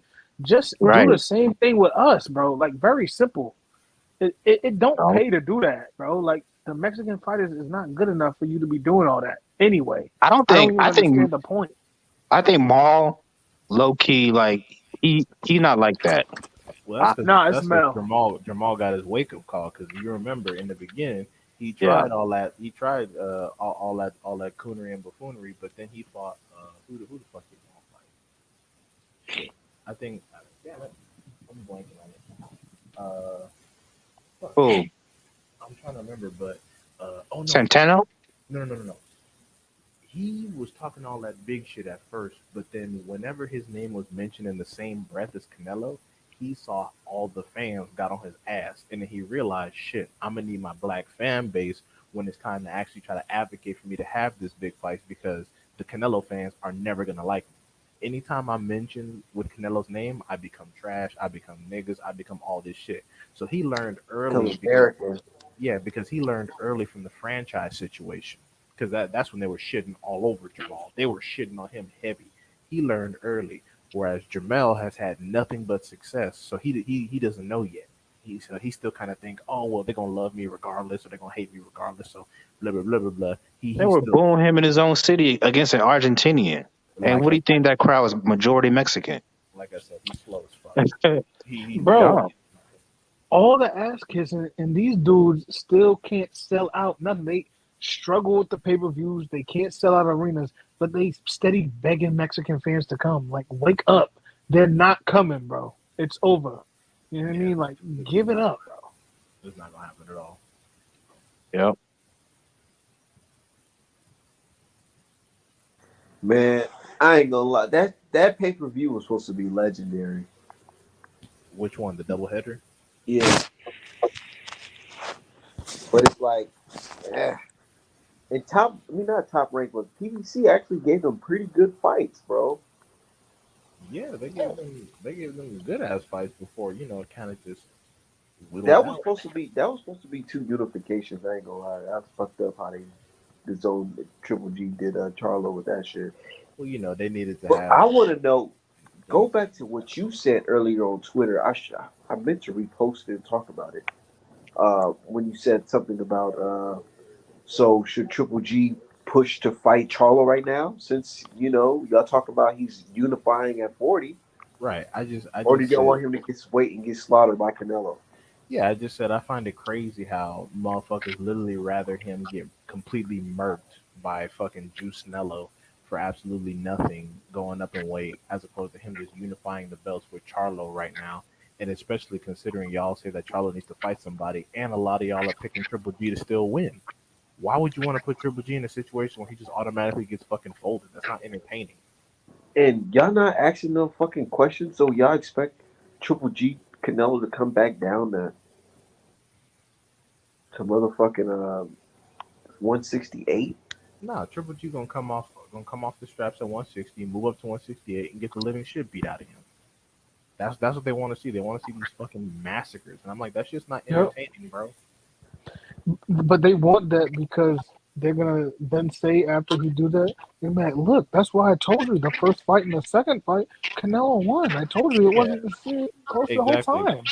That's what Polo's ass was in the Twitter space talking I about. was just Well, I about to say that. I was I literally want to about to see Oh, it. see, I didn't I, even know that. I because want to I'm see it telling you, so we could put it to bed. I'm like, bro, he's about to fucking destroy a 40-year-old Triple G who had barely fought anyone his entire career. You're not putting shit to bed. bro. Canelo's goal, his whole team's goal, is to have 1,000,000 polos. Serious, it's like no matter what you say, Canelo would never do no wrong. Never, ever, never done, never did no wrong. And whenever you start talking about his resume, you start saying he'll start over talking you and just talk about Charlo's who the hell Charlo fight. But it's like, bro, Dude, you do understand Charlo's fighting this person a result of your people, your guys turning him down. bro, we could be talking about fucking Popeyes versus Bojangles, and that nigga will bring up Canelo, bro. Like we Canelo and who? Canelo who else? and fucking what Zerto. Zerto. God damn, I'm like, bro, dude, I just that's why I just be asking. I'm like, bro, have these dudes ever even publicly acknowledged your existence online? You out here sucking No. dick for free like a dumb college bitch. What's wrong with you? It's like my thing is like, yeah, you can support your guys and all that, but you gotta understand their faults too. You gotta speak up and be like, all right, because there's some Canelo fans that'll tell you like, I ain't gonna lie, I'm kind of pissed off he ain't take the Charlo versus Benavidez package deal. But what gets me mad is that this motherfucker will talk about Charlo's resume. Have y'all seen Zerto's next opponent? Who the fuck is this? Bro, Zerto could retire right now. And boxing wouldn't even give a fuck. Zerto's entire career, I dare you to go on there and just pick out the best names. Like, who the fuck are these people? I Jesse don't know. Hart. I don't know anybody he fought besides that Barrera guy. Yeah, he got Sullivan Barrera, fucking Jesse Hart. His next opponent is a nigga that, Oh yeah, Jesse Hart. Yeah, yeah, yeah. And let's be honest, what is Jesse Hart known for accomplishing? he's known for getting Nothing. black. Yeah, he's just some nigga. Exactly. They beat a nigga and all of a sudden they become certified. Ain't that a thing? Exactly. That's why he like, yeah, he beat your boy Jesse Hart. I'm like, nigga, my boy. Yeah, like who the fuck? Most black people don't even know Jesse Hart. Like who what? Who? I damn sure don't know Well, who they Jersey know God not is. to I'm gonna bring that front. shit up. They know not to bring that shit up with me because I never mind. Let me not start. This is like they But always it's like, look, they always talk shit about Benavidez as the nigga slayer because he beat up Jalen Love. Okay. but if you look at You know Benavidez why they say highlights, that shit? it, You it you is know him why they being say that shit? Because step they level. insecure. It's insecurity because if you look at through history, most of the great Mexican fighters' first loss was to a black fighter. Julio Cesar Yo. Chavez lost to Randall. Uh, Morales, I think, lost to I forgot. I think Junior Jones or was that Barrera? I don't know, but One of them niggas. Canelo, Floyd Mayweather, even Raven, De La Hoya. even Raven. Well, De La Hoya lost. He lost to Mosley. Yeah, I think Mosley might have been. Yeah, so like just like look at through history, bro. Like that's why. Yeah, but and then Ray Mancini got cooked by Livingston Brandstone back-to-back losses. Ray Mancini's is Italian though, but But he was a racist. still. Yeah, fucking. But yeah, no, yeah, you're right. A lot of these dudes, their first L's are, yeah, Also, Ray That's why they Mancini be keep them saying a lot of stats real suspect shit. vague. Yeah. 100%. That's why they keep them stats real vague. And if you ever start talking about, oh yeah, the Black Americans, like, yo, why you gotta bring race into this? It's like, bro, we talking about culture, just like you talking about culture and ethnicity. Like, stop playing stupid. You know what I'm saying? Like, it's funny because it's crazy. it's funny because then they'll say, well, Mexican isn't a race; it's a nationality, and I go, okay. So what do you call someone who's being discriminatory against Mexicans? Do you call them nationality cyst? Shut the fuck up. Right, bro. Yo, this, yeah. The worst part about this situation when it comes to boxing though is that they repeat the same dumb shit that's already been debunked and think that it's gonna sound smarter if you just keep saying it. Like, no, you were a dumbass today and you're gonna be a dumbass tomorrow. Well, they do that because Canelo does that to them, and so it works on them. So they think everybody else is as dumb as them. You know what I'm saying? No, that's So it's the like, yeah, But that's the you see, that shit comes but straight from the camp, bro. no, that's When the thing. when when Canelo you repeats when after you his talk fans. about Canelo, Reynoso said you talk. Look, I forgot who he was talking to, but I think it was Plant. Yeah, he said basically Plant disrespecting Canelo's drug uses is basically disrespecting Mexico because Canelo does a lot for Mexico. I was But like, what? but no. Let me say, that's funny, man. Canelo Alvarez and his camp, they repeat after the fans. The fans do not repeat after them because Mm. you notice that when Canelo's career was going in the direction that we all liked, he was fighting Trout, he was fighting Mayweather, he was fighting like people he's supposed to be fighting on the way up. Even though he got some title shots he didn't deserve, his fans were mostly quiet. Therefore, he was mostly quiet. But the moment people started to actually critique his career and see what he was doing, his fans started making up shit. And then what happened? He started talking and he started repeating the same stupid shit they would say, like payday, payday. How the fuck you gonna call yourself the best in the sport? Tell everyone else they need to fight the best, but when everyone wants to fight you, all of a sudden they're just money hungry. Nigga, this is boxing. This is all about money, but it's also about fighting the best. And back in the day, the reason why there wasn't all this fuckery and duckery was because in order to get the paycheck, the big paychecks, you actually had to fight the best. Now it's a fucking popularity contest. Yeah. So Canelo, Exactly. That's why it's hard for them to fathom, but they even know it when we say, Spence versus Bud, that's the best fight. That determines the best fighter in the world. And they want to argue it, but it's like, damn, how can I really argue it? Because that's when I prime example, I posted the Plant and Bud versus Spence. I said, what is the best undisputed fight or the most memorable undisputed fight? Spence versus Bud or Plant versus Canelo.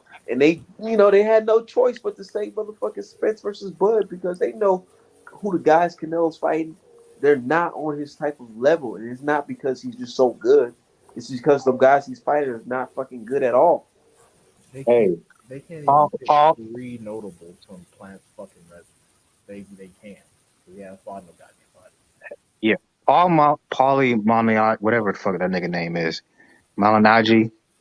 He basically gave you an insight into like most of these niggas mindset when he said that like the era of like the black fighters over. It's like it's the Eastern European time to take over. Remember that? Well, Oh now yeah. now it's just a game of duck duck goose because we can't get these Yeah, motherfuckers in the ring. They just sign up for franchises and duck around and fuck around. yeah. They're tired. They're tired of a one particular like group of people being the face or like being the best.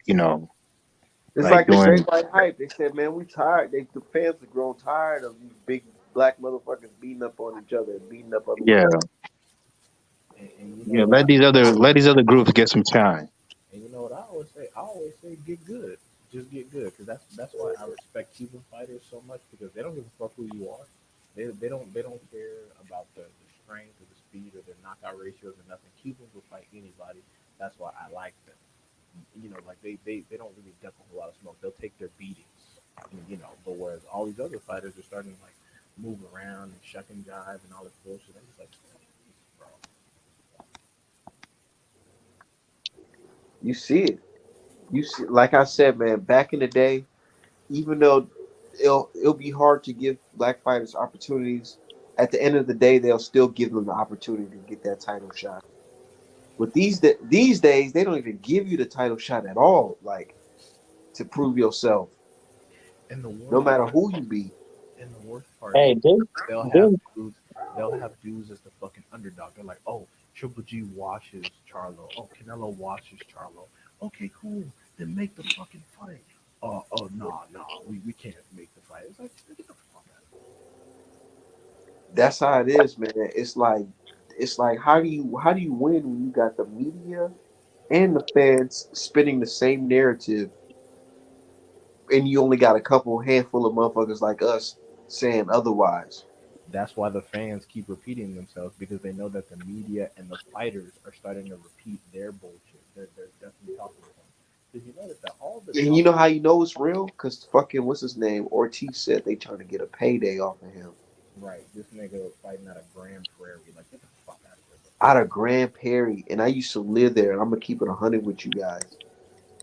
Not one of the best cities out here. It's not. I was I, actually I, very impressed when I lived out there. I was like, hell no, this shit's whack. I never heard of Grand Prairie until I watched it on Let me TV. tell you this, bro. I had a homeboy from Long Beach, right? He came to LBC. he came to Texas, right? And we went to he came to Grand Prairie High School. Me and him was both from Grand Prairie High School, both from different places, but going to the school. My dude from Cali was so depressed. Like I'm talking about, like he was just like, "Yo, how can anybody live here?" And this is where fucking what's his name is fighting from. He's like, "How can anybody live here because there's nothing going on here, nothing." And I can see it compared to Long Beach, man. What the fuck? Yeah, you can't come from L.A. County and then go to fucking a place where Nowhere, Grand Prairie, Texas, bro. you can see fucking like Hey, now Long Beach is not like it's not a paradise either now. no I ain't saying no paradise, but compared to Grand Prairie, nigga, Long Beach is getting heavily gentrified because I lived in L.A. County and I actually went to school in Long Beach, so it's getting heavily gentrified. There's a lot of gang banging out there. I know that. yep. Yeah, it's the last Shit. I'm destination. going to Cali. I'm going to Cali this week. Matter of fact, And like I said, California, last place I moved to. what Cali? Hell yeah! I Ooh, only go there for vacation. I'm like, hell no, I can't live out here. they should have dispensed I lived in it. California my entire life and just moved across country for work. But as long as my California. as long as my mom is still there, I'll probably go back. Yeah, I like the dispensaries, man. My ass was tripping, man. I was new. I felt. I don't know. I felt real ignorant out there because I had went to the dispensary and I had bought some moon rock, and my dumb ass thinking that, oh yeah, you could just roll this moon rock up by itself and just smoke it. So I think I rolled that shit. I'm like, man, this shit ain't hidden. It's not hidden. I go back to the shop, and the woman at the dispensary is like, "Did you just roll it up and smoke it?" I'm like, "Yeah." She's like, "Nah, you're supposed to sprinkle that shit on." Yeah, I don't know. Y'all don't smoke no tree on here, do y'all? I think I'm the only one. I, I do. I did when I was in California, but I just don't pay for it anymore. But and like I Yeah, said, with the I just Mexican, realized I was real looking like a tourist because I was buying weed on the strip instead of going to an actual like legit nice dispensary.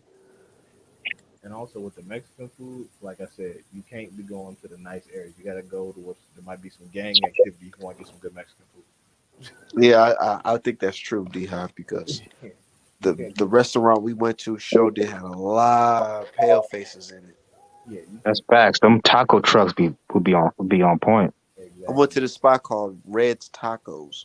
Yeah, that's It not. looked good, but the food was so bland. Like they ain't put no seasoning on the meat, no nothing. I'm like, yo, there's some Mexican spots in Minnesota cooking better than this. What's going on? Yeah, exactly. You can't. You need to go to a place where most people don't speak English to get some good Mexican food around Yeah. I ain't fucking around, D Hive. I ain't going. Y'all niggas, somebody told me I can't wear no fucking baseball hat out there. here. Nope. Yeah, you I'm you like, got yeah, what you mean I can't wear no baseball hat? you got to wear neutral colors Like you could get away with Raider gear, but outside of that, it's pretty risky. So just stick to your blacks and grays and your browns. Hey, I heard like there's like a lot of racial politics in California, like the prisons and some like even the schools like back in the day, like they would get into like huge brawls, like black and Mexican kids. Is that true? Yeah, and the reason is because I mean, it was like that in Texas too. yeah, Oh, for real? yeah. Yeah, The reason why I'm it's from not North Carolina, so I don't know these things. well, the reason why it's not as bad in Texas is because niggas can open carry out there, so you can get fucking laid down for less than nothing if you're not careful. So they're a little bit more disciplined. Whereas in California, the gun laws are tight as hell, so they feel like they can get fucked. And the situation is that a lot of African Americans in California have just simply been displaced. They've been displaced I by the mean, economy. They made I've heard that's mostly like a Southern California type of thing. Also, D Hop, you sound like you far away, bro. yeah. oh, You kind of low D high. my But bad. yeah, I remember in Texas, getting into it. We had something like that where it was Mexicans fighting against blacks, and then we was whooping on them and whatever. But then eventually, them niggas start coming back on guns, and niggas was like, "All right, well, we ain't trying to do all that, so y'all got it." Yeah, and then they always have to come back with far superior numbers as opposed to doing it like a 1-on-1 or a 2-on-2. It's gotta be like a 2-on-25. Because that's how it was. We did a 1-on-1. It was a battle of two 1-on-1s. I was fighting, and the whooping dude ass bad, and then they leader try to step up and get whooped on by my homeboy, and then next thing you know it, they fucking hopping in pickup trucks, chasing us down with fucking straps. I'm like, oh nah, this is too much. I ain't trying to die over this neighborhood shit. Yeah, it's always like that. But yeah, it's mostly a Southern California thing because in Northern California, that's mostly dominated by the whites and Asians. They got that on lockdown. Uh, 'Cause they said like the Mexicans and blacks in Northern California mostly get along. Well, that's because they're all trying to, succeed in a mostly white dominated environment, like in the tech sector and the finance sector. So they can't be beefing in public because they're gonna be scaring the white folks. So they gotta, kind of keep it on the down low and try to Yeah, function and make money together. But Yeah, in the it's different though these days though. It's been a while since I seen something like that. Nowadays, I see a lot of Mexicans trying to act like white guys, like white people. because that's how you survive. That's And man, the I ain't gonna lie. If you ever get to a Twitter beef with one of them dudes, you pull that line on them, they really hate you when you say that shit because you tell the truth. I'm like, I had to tell the dude like, man, like, how can you try to argue with me like, man, you over here trying to you classify yourself as white and you talk all this big Mexican shit on your Twitter page, like Mikey they right. would Garcia. never they never post flags to Steve Kim. They never post flags to Chris Mannix. They never post flags to Vince Cummings. They never post flags to any of those people. They save that shit for us. Yep. Also, what was I about to say? Um, Virgil Ortiz ain't got shit on boots. Yeah, well, that's that's fair. true, but what's understood don't need to be said. Right. Um, Is but he even coming yeah, back? so like, well, yeah, I remember what I was about to say. So like, what we call coons in our community is way more them types in the Mexican community, bro. Like, they literally want to be white. Some of them, Yeah, like, I just told watch. him. I told the dude. I said, man, like y'all been over here so long. Y'all got so Americanized. Y'all picked up cooning. Well, that's the thing because African Americans have been the only group on the planet to lead a consistent, sustained effort against white supremacy. So we look at it as cooning, but the rest of the world who feels like they want to be able to blend in, to be able to assimilate, to live a better lifestyle, they Yep. consider it as survival. That's why it's not looked down upon. Yeah, Like because like somebody said the reason why Mikey Garcia put himself as white is because they feel like he's going to get better treatment. because he will. I'm like, what? Yeah, they weren't lying. He will. And I'm just like, stuff like that. It just like, it pisses me off because it's like, y'all claim this brother in the struggle, but you can literally classify yourself as the people who oppress my people. That's only for political benefits. If you look at AOC, she her boyfriend is a rich white dude. Get her the fuck out of here, bro. She talks all that shit because it sells politically and it sounds good. But at the end of the I day, used to be a waitress, a hard working waitress. Bitch, yeah, shut the fuck up. that's all bullshit. She I know her real story. She was hanging out in the Democratic Facebook groups. She was willing to basically be a puppet to Bernie Sanders, and Bernie Sanders put her on. It's that simple. He said, "Look, I'm gonna need you to do and say everything I would do and say, and do exactly what I tell you to do, and we put you on." That's how it works. These I didn't people, fuck with Bernie Sanders either oh my, because he pulled the VV on me, on us. He laughed when the conversation of reparations came about. well, you got to remember that Bernie Sanders is still he's a white Jewish guy, and Exactly. and he's like 100 years old. So what do you think he thought about shit like that? And they try to say he marched with Martin Luther King and all this shit. And I'm like, if you don't shut the fuck up. Fucking Al Sharpton marched with them niggas too, and what he turned out to be a goddamn snitch. A goddamn informant. And if people don't even understand, this nigga came out and publicly said, yes, nigga, I work for the fucking government. Yeah, so They're just gonna fucking basically do something to me if I ain't work for them. and you think Yes. that's bad. The Nation of Islam turned against Malcolm X because Malcolm X says so much real shit. Even the Nation of Islam got uncomfortable, but the Nation of Islam don't talk about that to this day. Because Malcolm was really on some like, what are we really doing? If what are we really doing here? And I And and niggas look, was like, I don't know, you know, you talking too much. You and, going and against. and it was funny because I was talking to them niggas that be like pushing beanbag and pushing a newspaper in the streets about what happened to Malcolm, and they got mad. And I'm like, oh, so y'all done read the history? And I'm like, okay, well, that's shit. I mean, don't talk to me unless y'all doing this, this, and this, because y'all the niggas that turned on Malcolm. And you know how we be how the average black person, that's a little bit on code. We respect Malcolm X. You know them dudes don't like Malcolm X, right?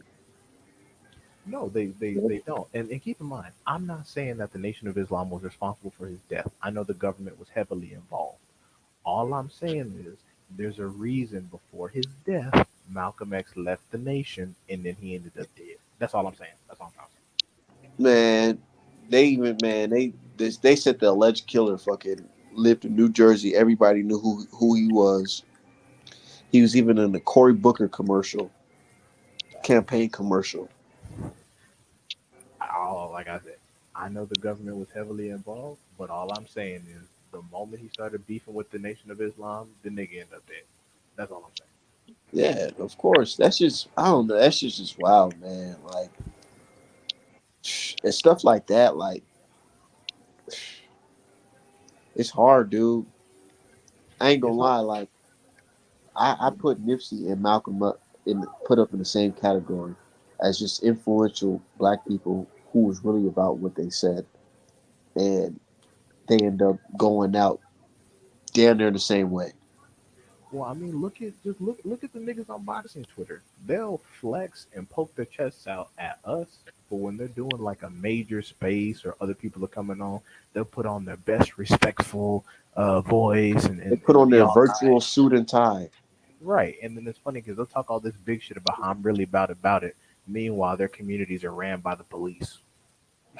I'm like, how about this? Hey, I'm like, how about you people, go? How about you go and you fucking stand up to police officers who are unjustly locking up black folks? Oh, you won't do Hell that. no.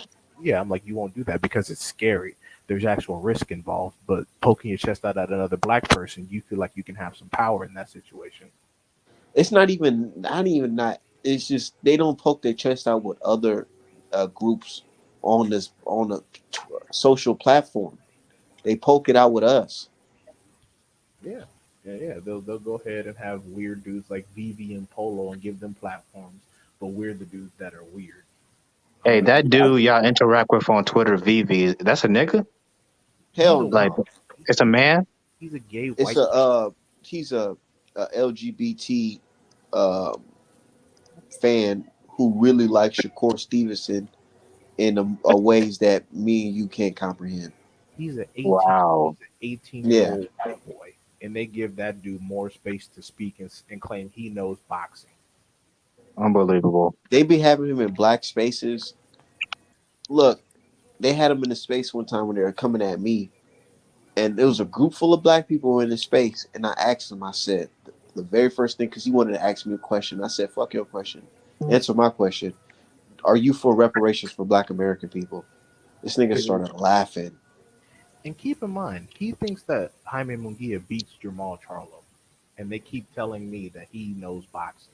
I'm like, he's fucking 18 years old. He's saying that Tyson Fury whooped Wilder 3 times, and ain't no way Tyson Fury cheated. That's the And only you reason. got and they be having him speaking on these damn spaces. So I'm like, man, And keep in yeah, I'm mind, good on that. Vivi got his start in boxing from Art Man's fucking little chat. That's the only reason why I know him. He was the racist troll in Art Man's little chat during the Wilder Fury build-ups. That's the only reason why I know who he is. But what's so crazy though, I didn't even know he was on that type of shit because he's kind of like, and that's why I called him an agent because Buddy it's like he reinvented himself and came to my page and was just playing, agreeing with the shit I was saying. And then one day we start talking about Wilder. Next thing you know, this nigga start saying all types of crazy shit. I'm like, hold on, what? You think that's Who the good? fuck is this guy? He got a wrench on Southern T's page. Yeah, exactly. And I mean, no disrespect to Southern T, you can do what you want on your page, but I'm just like, why are you letting these dudes around? Like, these dudes are fucking trash. I'm like, these are the very same dudes that'll take this information and then get a job at Top Rank or some shit. I'm like, and I'm like, and Tyree Bird is in there talking about teenagers. You don't think these kids are auditioning for something? Yeah, I feel like some of these people are auditioning. They all auditioning for something. As soon as Steve Kim or Montero or Top Rank reach out to them and say, "Do you want to do this or that?" They'll fucking jump on it like a bitch in heat. And all these grown ass niggas just want to talk about, oh I be talking to fighters. So I'm like, bro, I can drive around to I can go to Headbangers Gym Monday morning and take pictures with everybody in that motherfucker. That doesn't make me some kind of insider. I don't even give a fuck. And that people be thinking I give a fuck about that type of shit. Like, oh, Artman said allegedly on his post when it comes to his sources. I'm like, bro, you think I give a fuck about this shit? I'm a boxing fan just like you. But the difference is I know how to make money off this damn sport. Y'all don't. Right. And until these professional fighters start knocking out my bills, knocking out mortgages and shit, I'm not gonna give a fuck about what they have to say about what I said. Go tell them. Exactly. Go tell them. Exactly. I don't make any money off of fucking boxing. I'm not in the sport of boxing, so I get to say whatever the fuck I want. So you should honestly trust my opinion more than someone that's on the payroll. These niggas trying to get Stephen A. Smith gigs. That's what I said. They're all auditioning. Even the little young ones. I'm not gonna say any names, but even the little I young. know, I know. And all the coons be saying it. Lord Jesus, you gonna do something with your life. Mm-hmm. He Because I trying to. couldn't do shit with mine. Yep, little Richie Rich trying to skip college and go right to getting him an online spot or a little fucking little ESPN deal. Oh my God, the boy wonder. And the only reason why they saying they know why he can do that is because they know that all it takes for him to do is just have that complexion and start saying what's on script. Yeah, one day he'll probably meet up with them at a boxing match that his parents drove him to or flew him out to. He'll probably take one photograph of Max Kellerman. It's over with. Instant podcast or TV show or whatever, and then they'll call him the boy wonder who did it or some dumb shit. Exactly. But they don't pay respects to the young niggas getting it up on the ground up. Nope. The Straight person entrepreneurship. the Straight person going out doing my own thing. the person who had to teach everyone what an arbitration was. And the nigga, and I'm not no fucking genius, nigga. I'm a motherfucking painter who fucking smokes weed and do shit, just chill out for the day. You niggas is really like, you had ESPN journalists making, I don't even know how much money they making. But anyway, you had these motherfuckers telling you something, but in my fucking DM trying to get the scoop. That's another thing. I'm like, bro, y'all talk a lot of shit about Armed, but his DMs are retarded. Some of the people y'all can't even get to email y'all back, be like trying to plug him for information. It's wild, bro. You It's you you want it's, to know it's why? You want to know why D Hive is like that? It's because you got to really, really think about it. Yeah, I know there's people that said, yeah, I believe that Wilder is gonna get the fight with Fury, but you got to understand, I was super vocal about it on Twitter, and I was getting hella memed out, like to the point where these people seeing the memes of me, and who the fuck is this guy saying this and saying that? Right. That's why they're like, and then they found out like, oh shit, this nigga was not lying. Fuck.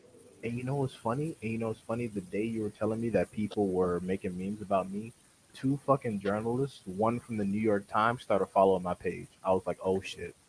Exactly, because it's like, I was like, because oh shit. you're not gonna, you think you're gonna get a job saying all the same shit that they say? No, nigga, it doesn't work that way. Why the fuck would they want you when they can just have another person? Yeah, they like the rest of you dudes are not interesting. They know they can throw a bone and distract you. They want to look at the niggas who don't follow the program. They're like, wait, how come we can't convince these two? Yeah, that's the point. How can we? How the hell can we convince the people that are not fucking? No offense, but Abby's with no profile pictures. Yeah, How- I mean, yeah, I mean, shit. Even me, I like even me. Like, I'm not some person who likes to intermix my social media life with my real life because social media is toxic as fuck. And all you dudes who claim not to take Twitter serious would just go around try to find my employer and be like, "Oh my God, how can you pay someone what you pay when he's doing stuff like this?" That's all you bitch ass dudes are trying to do. So that's why I don't really interact with you on a personal level. But yeah, no, exactly. But yeah. shit. Hey, I gotta get up out of here. I gotta go get some rest for the morning. All right, for sure. Thanks for having me on. Yep, it's fight week, so yeah. Yeah. Or Steven All right, said, public. fellas. It's almost time for the public execution. I'm in.